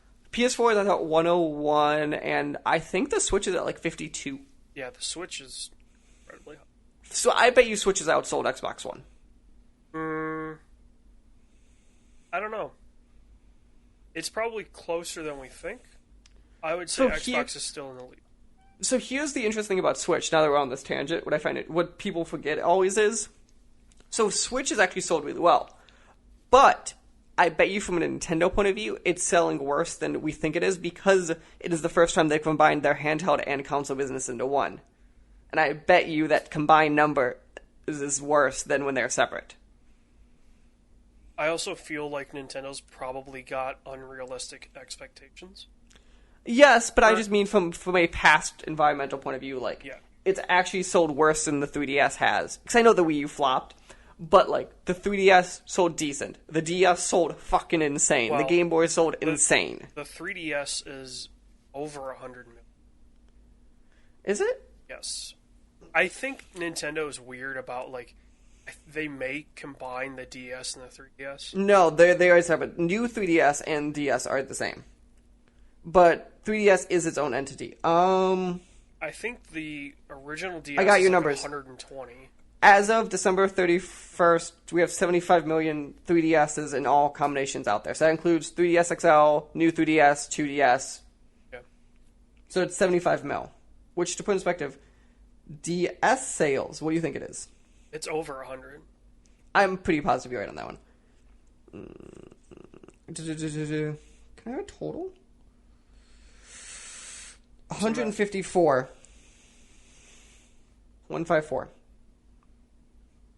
So you're looking at 200 and call it 225. But those are separate consoles, handhelds. They're not the same. But like same form factor at least. Ish. Well, here's the problem. You started like all of a sudden the 3DS became massive in Okay, terms but here's of the size. issue. See, but here's where it's different. So the Game Boy is at 118 mil. The Game Boy was on sale for 14 years because it had Game Boy, Game Boy Advance, Game Boy Advance SP, Game Boy Mini. And yes, those are all separate things. But they're one number. Yeah. So it's weird that they split the DS and the 3. But the Game Boy, because in essence, the Game Boy Advance SP and the Game Boy are separate consoles in the same way the DS and 3DS are. But they treat them internally as not. Yeah. Yeah, that's weird.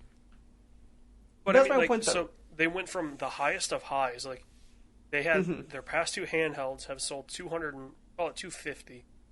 Right. 250 million units, and then they had a console that sold 100 something million units, and then its follow-up sold 10. I thought it was like 12 to 15 is the number I'll give it, but yes. We'll go 15 million units. So I think it is a hair less than the Vita to put that number in perspective. So they're like, oh, we don't care about the Wii U, we've got the 3DS. And now suddenly the Switch is selling fine. It's half right of the number that even the 3DS. So and the difference is the 3DS, we forget, the first year was a fucking trash heap. Well, it was also $100 more than the Switch launch. Right. The 3DS launched at $400, had atrocious games. So what happened literally was they dropped the price $100, gave everyone like 20 free games, and then it sold. Yeah, the ambassador program. Right. And that's when the 3DS went from a middling thing to actually... The 3DS, at the end of the day, I actually think is a pretty good device. Yeah. I think the DS is... If I look at Nintendo handhelds, I think the DS is probably their stride. Okay. I never had a 3DS, so... All right. I had a regular DS. So I've actually had all three of their main handhelds in some capacity. I had the clamshell Game Boy Advance SP, which was the unbreakable fucker. Oh, okay, yes. I had an SP. I had a 3DS Lite, or a DS Lite. Never had a 3DS. Okay, I had the... I think it was probably what would be equivalent to the DS Slim, so it was kind of like the... I also had... What was the internet-based DS? Guess is as good as mine. Do you know what I'm talking about? They had a DS they came out with that was web-based. That had a web browser and stuff.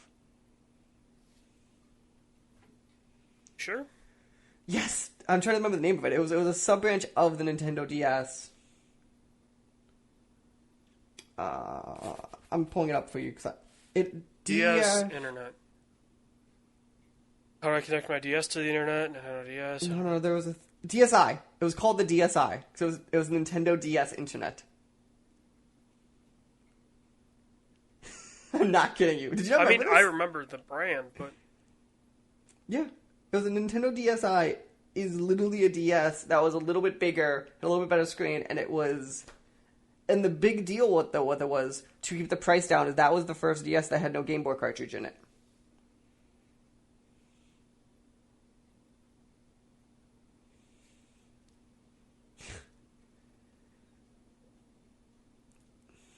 Okay. Yeah, I had one of those.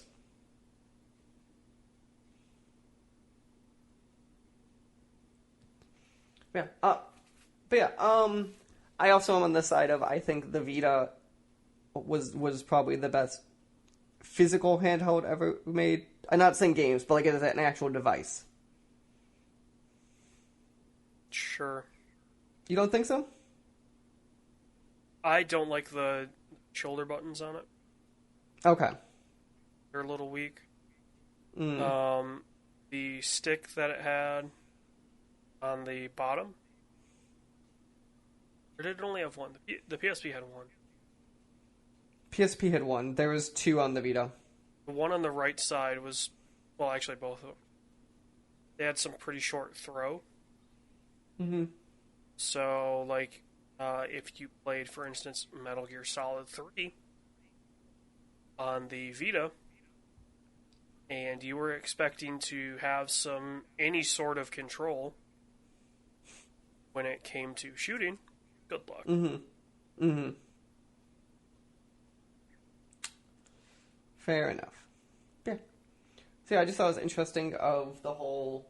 We think the console market's kind of healthy, but it's very interesting of, like, the honesty of, like, Phil Spencer has been like, this is why we were going to a more web-based system, because, like, we're hitting that cap and it's starting... The console business isn't dying. Well, the console business is healthy. The problem is the mobile business is basically a money factory.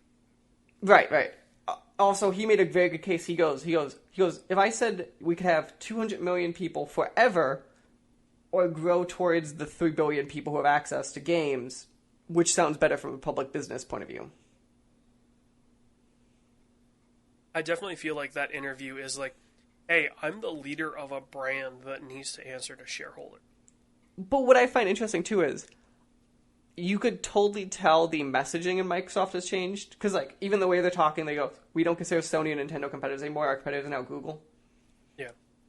I find that very interesting, the way of they're not even having the, like, traditional console fights anymore. We're in a new way we're thinking. I have a feeling that mantra has come from the man above, Spencer, the CEO of Microsoft. Yeah, I forgot his name, yeah. Yeah, it's fairly new. I think he's been there for... He's been there for a hot minute, but yeah. Like, with this petty shit with Sony and Nintendo, like... There's a bigger horizon here. Where Microsoft... Again, this is the difference between Microsoft and Sony is... PlayStation is bigger than Xbox, but Microsoft could literally buy Sony if it fucking wanted. Yeah. From a cash flow point of view, Microsoft has the infrastructure to back it, to be like, we have all of the cloud capabilities. Honestly, the problem that Microsoft would run into if they bought Sony is that opens them up to be bought.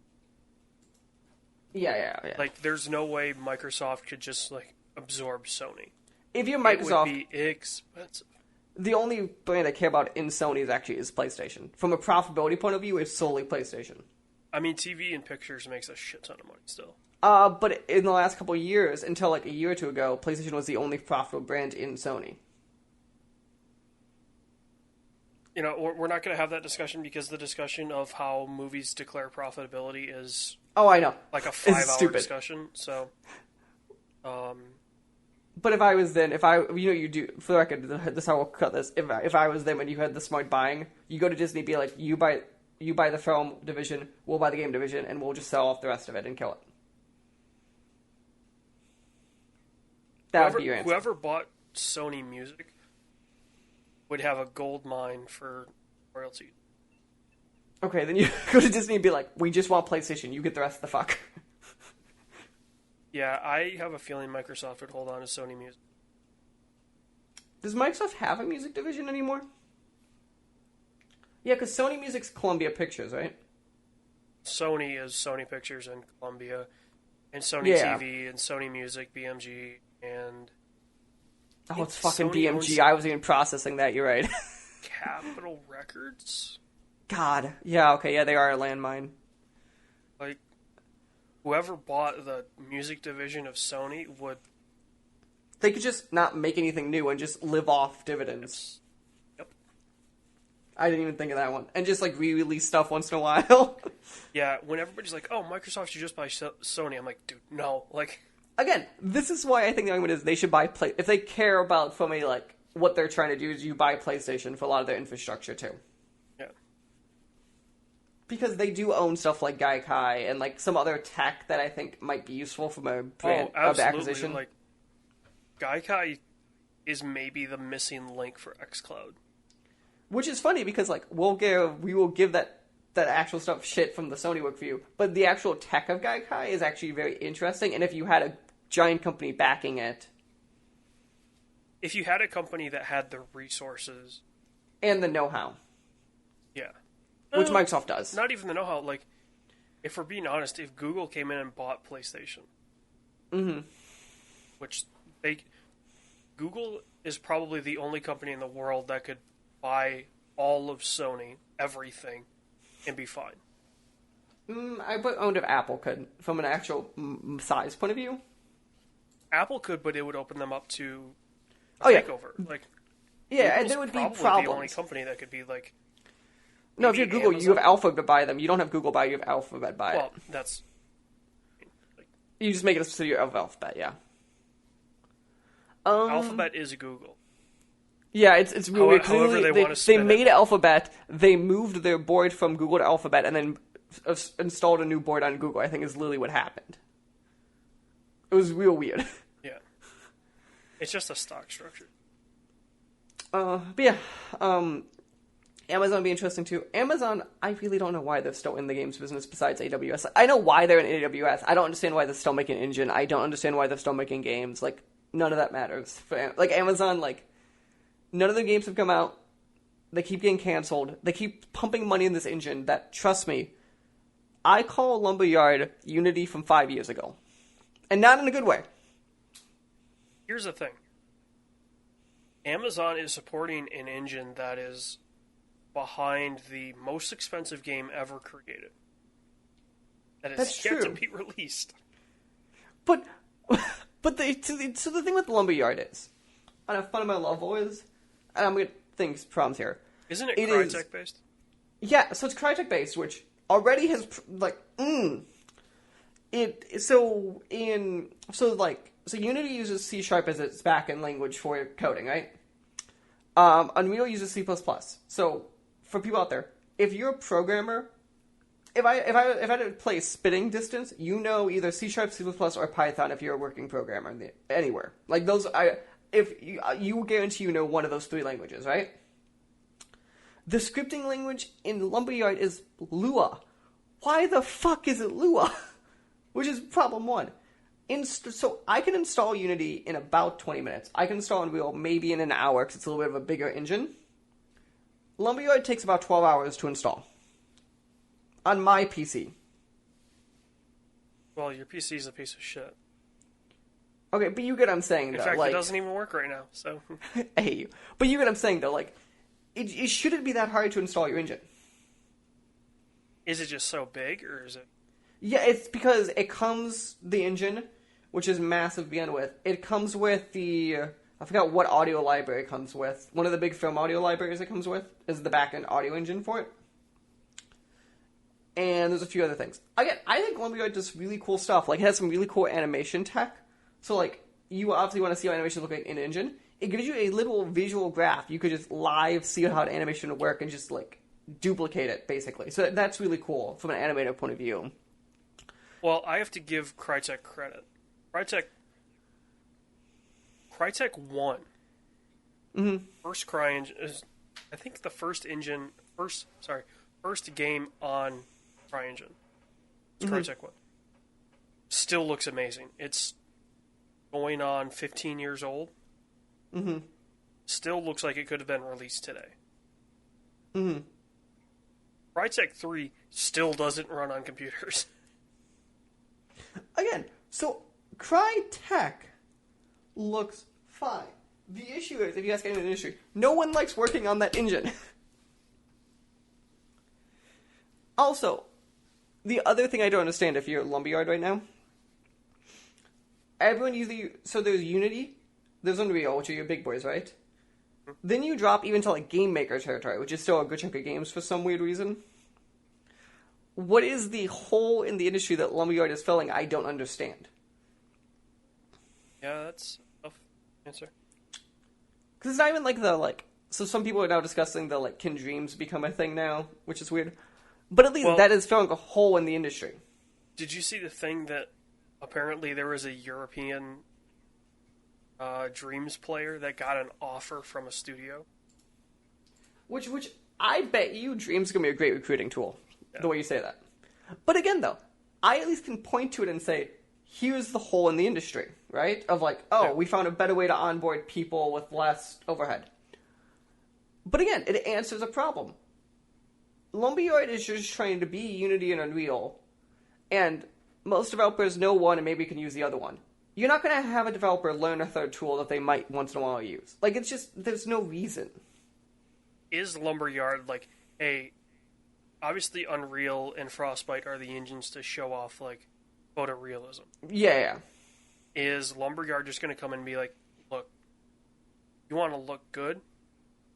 Here's Star Citizen. It looks like... we talk about photoreal. Right. They need to come issue is, though, if I'm a dev and I just blindly care about photoreal, and we're going to say money's not an answer for a second, the issue is that's when proprietary engines come into place. The market you're talking about right there is the Naughty Dog market. It's the Decima engine market. That is Frost, like even Frostbite, it's EA, right? That's those engines. Because then if I care about a specific look thing, I will optimize that engine for that. Yeah. So that's the issue again, is Lumberyard, because Lumberyard inherently, if you look at a lot of games coming out, what they're advertising too, are looking more like Unity style, like, cause Unity's known for like cartoony games, stuff like that kind of, because that's kind of how it got started. Yeah. And like, it's going in that market a lot of times. I wonder, and let's try and wrap this up here in terms of this Lumberyard discussion. Could this be pushing towards remember when Xbox wanted to render all the shit on the cloud? Here you go. Yeah.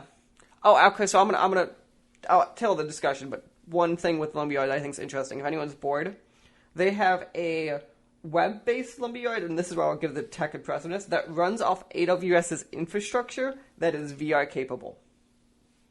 So it limits what you can do somewhat, but you can create a VR thing that automatically is on an AWS infrastructure. You log into your account, and it works. So literally, you can now run it on any VR headset. Yeah. That's I think that's one of the advantages, but they're not selling the engine like that. Yeah. Speaking of developing, GDC gets postponed, baby. So I appreciated how me and my roommate, because my roommate was going for work, so I kept every day I was like, oh, this was like, so it was like, it was like Sony put out, I was like, whatever, like, it's still bad, but like, show you these things, and you start looking at the show floor when they're like, yeah, no, Amazon pulled out, and everyone's like, whoa. Then Microsoft pulls, and everyone's like, Apple pulls, Google pulls, like, how is this still happening? And then eventually, Friday night, they sent out the nice email being like, GDC 2020 is going to be postponed to the summer. Well, no, the best part was you text me going, hey, rumor is GDC gets canceled tomorrow. Yeah. Within 2 hours, it was canceled. The story of GDC got postponed. So, the reason I'm assuming it's a postpone versus a cancellation is insurance reasons. Because my assumption is, because there's not a pandemic state declared in the country, they can't use their insurance to get the money back. Yeah. Well, so I wonder if they would work a deal with like the San Francisco Moscone Center, because San Francisco's in a state of emergency, but their insurance wouldn't kick in for the money. Yeah, they might be able to get their deposit back on the Moscone Center. Or they might be able to shift the dates without paying a ton of money. Yeah. But, so one of the things I find interesting about it is, so a lot of the stuff's still happening.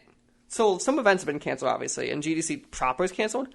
But, so there's the award show Wednesday nights, right? It's still happening in the Moscone Center.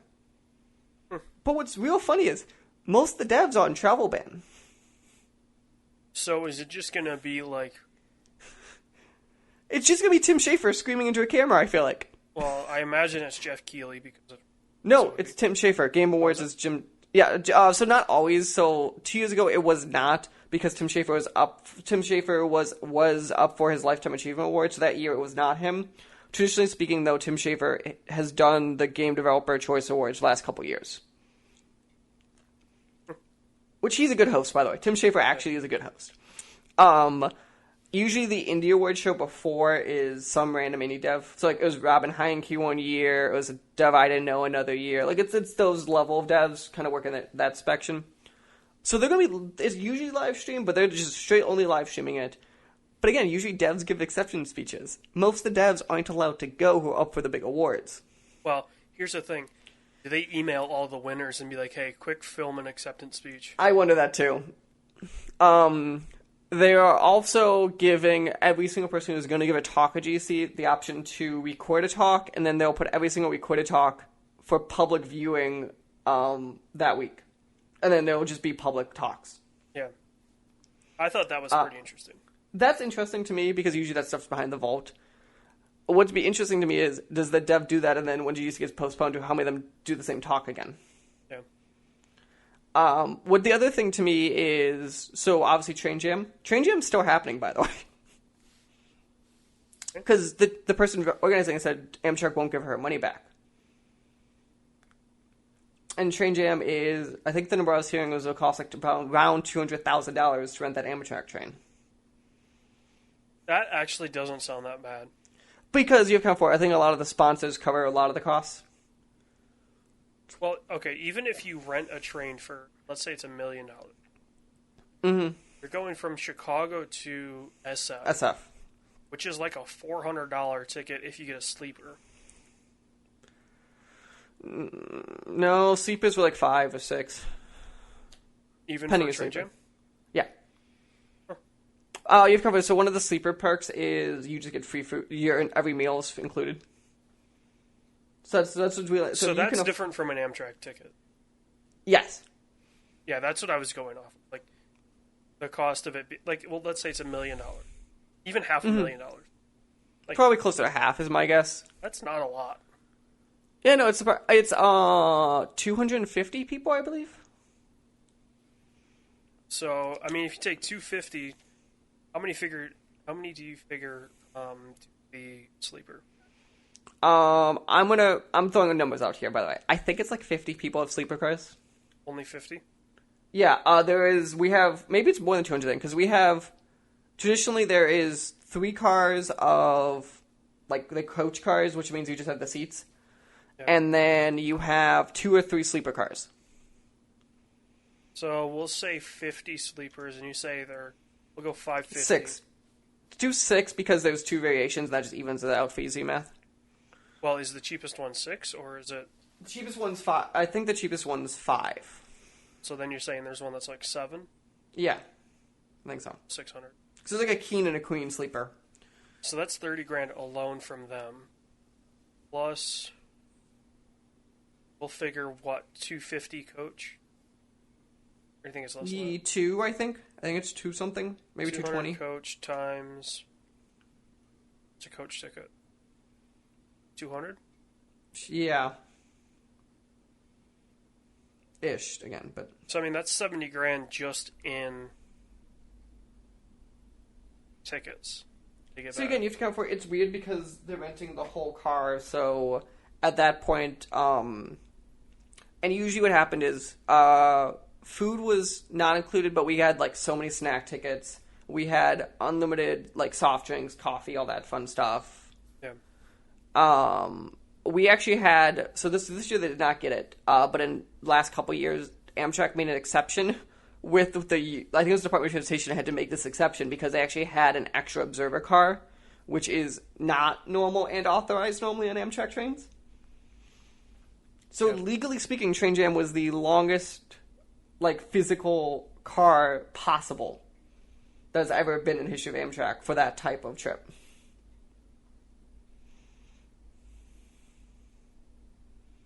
Yeah. I imagine for, like, that specific, maybe, engine combination.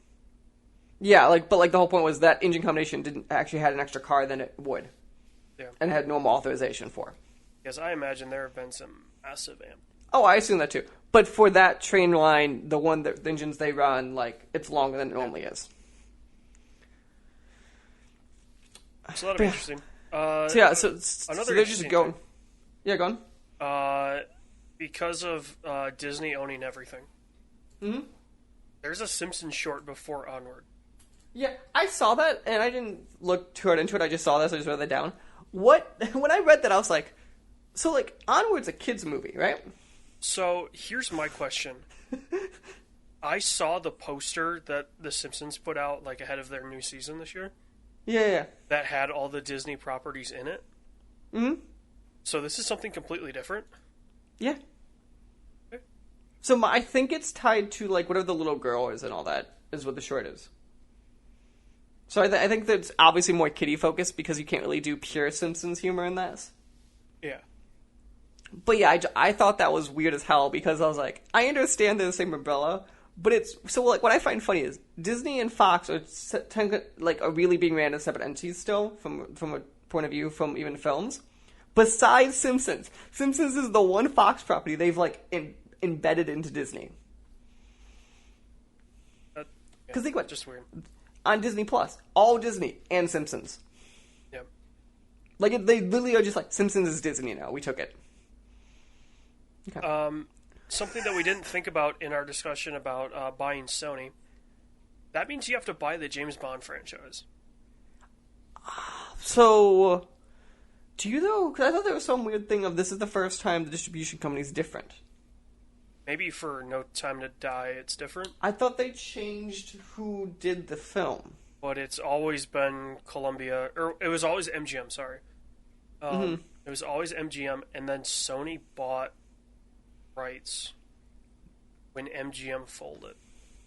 So I got this. So it is being MGM and Eon Productions, Which and it's Universal's distributing it. Oh, that's cool. Eon is the Broccoli family's. Right. No, I know. Correction. But Universal is doing international, and US is United Artists. Uh-huh. Which is weird. Why is United Artists doing it in the It's US UA? only? Yeah. That makes sense. That makes a ton of sense. It's half MGM, half Annapurna. That makes it. So yeah. Sanzaru Games is. Hold up, you didn't mention the best part of the No Time to Die. I mean, it's 2 hours and 45 minutes. That's only 10 minutes longer than Spectre. God. I feel like by the end of that movie, I feel like it's so long. Alright, so I guess there's a new developer at Oculus. Sanzaru. So Sanzaru Games, you've definitely seen their handiwork before. God, what did they make? They made Ripcoil, VR Sports Challenge, Marvel Powers, United VR, and Asgard's. Right? Yeah, so Sanzaru Games has been doing a lot of VR stuff recently. Which is what it is. Some of the bigger stuff, they did Spyro Reunited Trilogy. No, they did the third one. They made Sonic Boom. Oh boy. They also did like Sly Cooper work. They worked on God of War. Like they're a lot of a porting studio, but recently have been doing a lot of VR stuff. So they're just a Merc studio. Mm-hmm. Other thing I didn't rate on this, by the way, but I feel like needs to be mentioned is, the creepy company known as THQ Nordic has bought a new company too.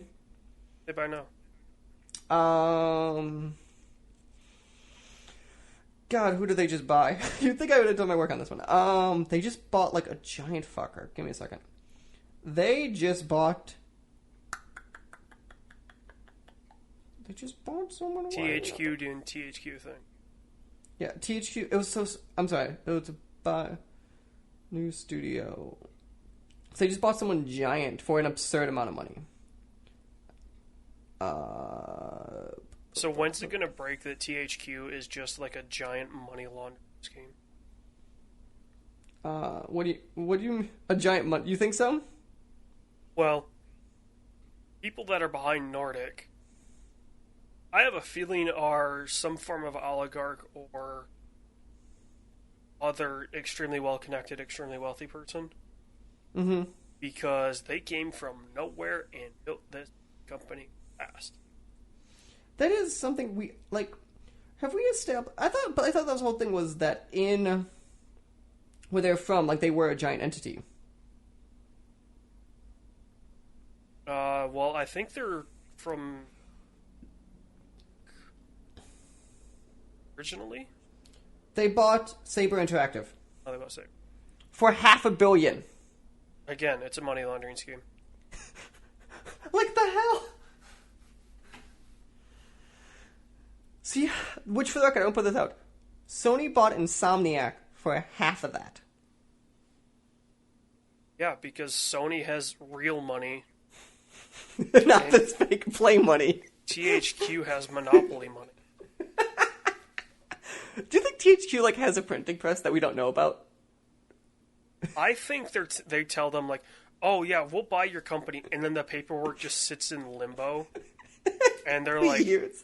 I guess we're owned by THQ now? Everyone's like, I think HR just said our paycheck's different now. Nothing changed.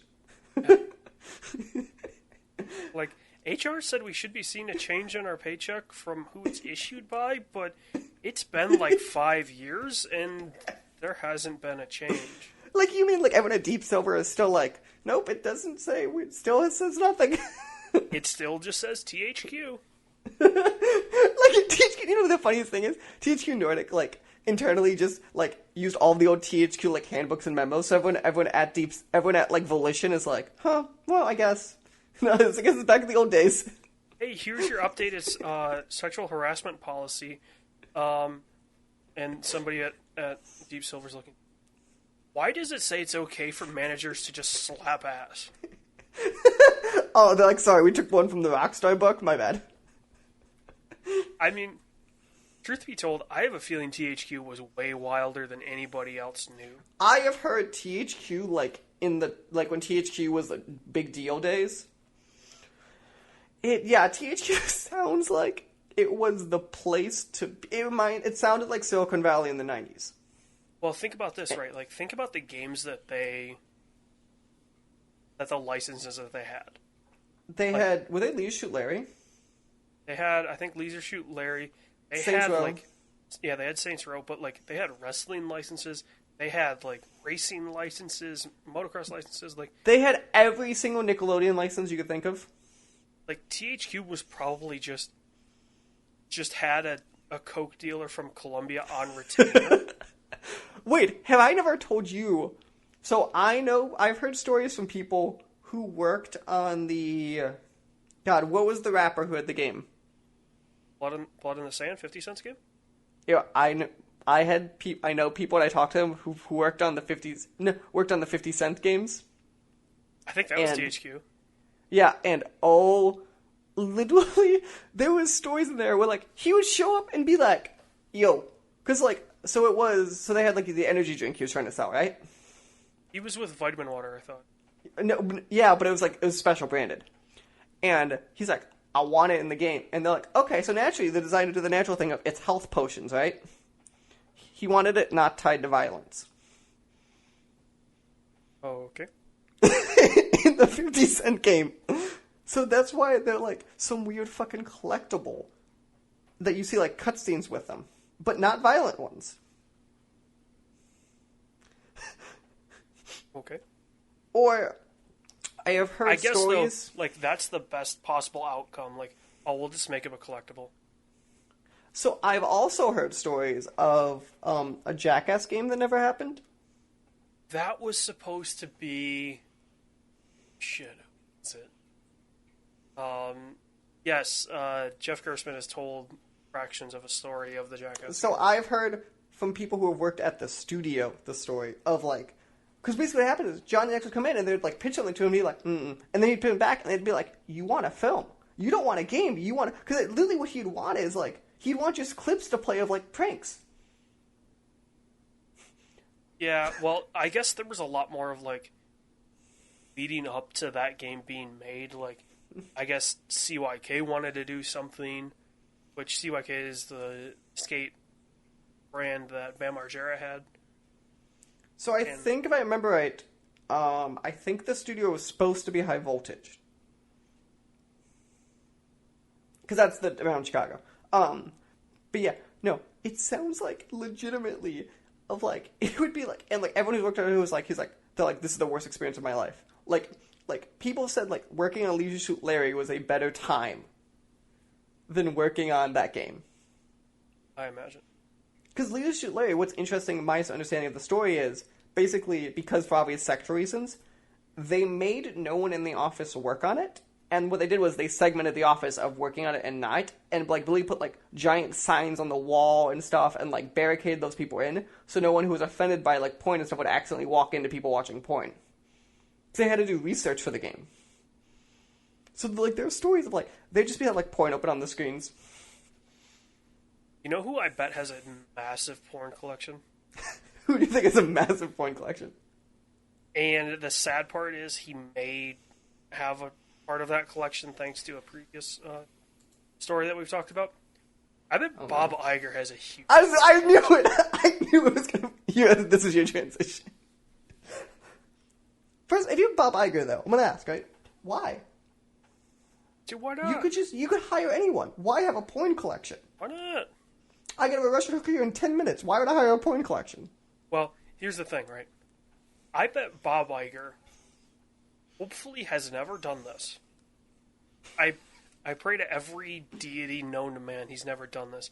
He could probably call up any actor, actress, whoever, and be like, hey, I want you to shoot a porn. And they'll do it. And they'll be like, here's $20 million. Scarlett Johansson, just get fucked by Peter North. Like,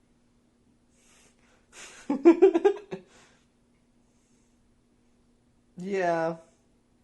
I pray to God that has never happened. But that man had the power. He did have the power. Keyword had. So, yeah, so that's the whole thing is Bob Iger has resigned effectively as CEO. So the thing which is why people are panicking on the story, because everyone forgot that Bob Iger 2 years ago announced he's retiring. The thing that was surprising was that it was immediate upon this press release. Yes. Yeah, when you and I were texting back and forth about this story, I was like, yeah, I know this story broke like 2 years ago. Oh, Bob's going to retire. Right, which is why I was like, immediately I was like, okay, people, but like, if you read like news stories, everyone act like, well, you didn't know that detail. Well, I don't think people knew, like, because when people say they're going to retire, like, they announce, like, 6 months from now. Like, so he announced he said he was not renewing his contract, which was supposed to expire, I think, the end of 2021. Yeah. Which... But also... Okay. I'm going to say it. Bob Iger, at the end of the day, I think will realistically go down as one of the greatest CEOs of an entertainment company in modern history.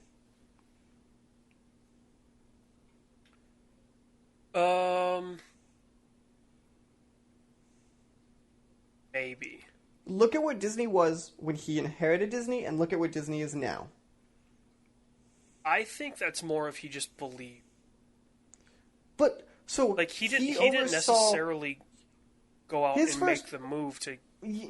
His first act, very publicly as CEO, was buying Pixar. And that was notoriously a he decided to do it thing. But, like, he wasn't the one to be like, oh, we have to go buy Marvel. No, but like part of a CEO is like either trusting the people or right. But he definitely is very good at trusting. He trusts the right people, I should say. Over him, they gained Star Wars, Pixar, Marvel, like Fox. Yeah, say what you want of like individual decisions or maybe there's issues, certain areas like. He saw the theme park business going from a declining market to like quadrupling their like size of their theme park business. Every single park was profitable now in the theme park business, which was not true when he inherited it. I'm surprised all of them are profitable because I thought Euroland was like consistently in the shitter. Right, but that's the whole thing. Like he found ways to reverse like a lot of that stuff. Again, though, the Pixar one is a prime example of. If they let the Pixar deal end in 2007 when it was supposed to, can you imagine of like who would have scooped them up? Because someone would have. There's no way Pixar would have stayed independent. Yeah, but I don't know who had the cash on hand at that point to do it. Disney barely did. Like Universal didn't.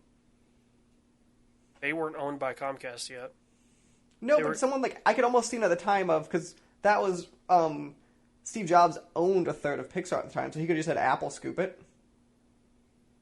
Yeah, but he didn't want Apple... his vision for Apple wasn't getting into movies. So, also, what I always love about them all being under one umbrella is the original Star Wars tech is what became Pixar. through some hoops, but But the whole point though is it's very interesting of like how embedded Pixar has been in modern cinema for a long time, of what it became. I mean that's like saying Call of Duty, the newest Call of Duty has Quake tech in it. Yes and no, because like a lot of that just kind of it's also Steve Jobs. I think is more the bigger story of Pixar. Yeah. Which is funny because I think to most people you would not combine Steve Jobs and Pixar. Yeah, well, people forgot that he got fired from Apple.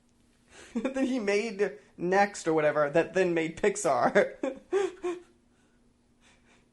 Oh yeah, because Apple bought Next, I think is what it was, or whatever the company was. Apple bought, well, so the story goes that the only reason Apple bought Next was to get Steve back. Yeah, because he's like, okay. Because they could not publicly, like, have fired this guy Mm-hmm. and then, like, offered him a new contract. Right.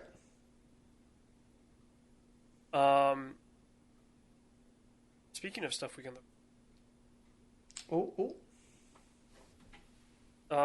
We'll skip the teraflops discussion. So the thing I think, this is the new Xbox released a lot of staff details. I think the thing we need to talk about is the way they are letting it. Two things actually. The FPS goes up to 120, and the whole system in place of how you can play any Xbox game, and if you're buying a game on the one, you're just getting it on the one on this next system. Well, only for XGS games. It's an option for devs. Oh, but like Cyberpunk already announced they're doing it. Yeah. So it's not like, oh, you just throw in a one disc and then it works. But I think opening the door in that way is a shift in the industry that I feel like it's going to fundamentally shift a lot of stuff. Yeah. If backwards, because we all were naysayers on backwards compatibility, and then that worked for a good chunk of games. Well, I think this is also like the first generation jump where the architecture allows it. Mm-hmm. So, yeah, I mean, because like, there's no way in hell you could just pop a PS3 disc in a PS4 and it would work. That's for different reasons. The cell processor. It's going to be the greatest thing ever. Which, again, the cell processor, on paper, is still the strongest thing they've done. The issue is, no one knows how to use it. Well, there's like 5 people that know how to use it. And they all work, like, at the lab currently using it for, like, like insane AI tech. Well, like, 3 of them work at, like, Sony developing some weird black book project. One of them is at Naughty Dog, and the other one's probably at the CIA. That's it. Working no on one that, else knows working it. on that PS3 supercomputer. Like, literally no one else knows how any of that stuff works. Yeah. So the Xbox is looking good. You know what else is looking good? What's that? Doom Eternal. I'm just saying, we are under 3 weeks from Game of the Year 2020 coming up. I don't know. I'm hesitant Whoa, what do you mean you're hesitant here? on Doom Eternal. And why is that? Probably because I foresee Cyberpunk being, at least to me, like Cyberpunk fits my... Yes, I like Doom. Doom is the type of game that I will play and just veg out to, much in the same way I veg out to Call of Duty. But Cyberpunk is probably going to be a more enjoyable game. Mm-hmm. So, Half-Life Alyx also comes out, but that's VR, and if you ordered an Index, you're probably not going to have it by then. Yeah. That Okay. moves us on to movies for the next movie club. Dun dun dun dun dun dun dun dun dun. The new So, AJ? movie for the Month of March. month of March is The Way Back, starring everyone's favorite Batman. Ben Affleck. Okay. And what is this old movie that you've listed here? well, just you wait. Just you wait, you young little whippersnapper. The Way Back is a movie basketball coach. Because that is all I read on IMDb. It actually looks not bad. It looks good. I'll give it that. Therefore, our old movie for the March is Hoosiers. What the hell is Hoosiers? You've never seen Gene Hoosiers? Hackman's? I've never seen this movie. Dude, Dennis Hoosiers is Hopper? awesome. Yeah, dude, Hoosiers is awesome. It's about the Indiana basketball team. Oh. So those are movies for the month of March, which that episode may have to be delayed because I believe I'm still out west. I think I've written down that you should be back for recording. I might be back like the 13th late. I was thinking it'd be the next weekend we record. If you're not back till that late. Yeah, we'll figure it out. Mm-hmm. Again, you can catch us at MomoCon Memorial Day weekend. Mm-hmm. That's it for now. No work on any open wheel racing we will be attending yet, but he's trying. Ears open. No word yet on if we are going to make the back to Columbus this year. I would like to. I would like to too. Also, it's too far out to try to really get passes. I submitted actually a personal talk for that already. We have not submitted a panel yet for it. We have not submitted a panel. I have a feeling any panel will be better than our panel last year. Yeah, I could go up there and helicopter my dick for an hour and probably be a better panel. I think also we know better. I think I have some ideas also to refocus the panel a bit better too. But yeah, I submitted a talk about some VI stuff. We'll see if I get to talk separately, which would be kind of neat. And yeah, follow us on the Twitters at the SWW Show. Follow Mike at Mikey_Maroney. Follow me at LoseyBoy. Follow. Dan hasn't been on an episode yet this year, has he? No. Follow Dan at A God on the Run on the Twitters. Yeah, keep an eye out. Dan has been busy with his big boy because he got rehired as his big boy job. Did he get hired with the Hogs? Yeah, he is. I believe his title is, I think, executive producer or whatever. Oh no, it's producer/director. That's his title. Where? In marketing at the Hogs. Oh. It's like if you see a commercial by them, odds are Dan directed it. Interesting. Right? He's told me live shoot stories of like literally where they've done stuff where they're like, okay, we have to do a camera string, so we literally have like a moving truck we're opening the back of the truck and the Hogs are going behind us. Yeah, I bet Harley's fun. So yeah, follow him there. He likes to tweet out the soccers. He does like to tweet out the soccers. So if you're interested in soccer, you can follow him. If you're interested in having just a random person you're following that doesn't tweet at all, follow me. If you're interested in somebody that retweets politics, follow Mike. If you're interested in a account that Mike runs as like a not him, but it's totally him, follow the show. It tweets out the show stuff. We need the show account. It tweets out the show stuff and your photos from Pensacon. Mm-hmm. Did you not appreciate... I saw a video of those droids, too, to add there. Okay. Yeah, so... Let's see, next week's show should be an interview show. That's right. This will go up on the 6th, I think. The 13th should be an interview show, which means... And then either the 20th would be an interview show and or...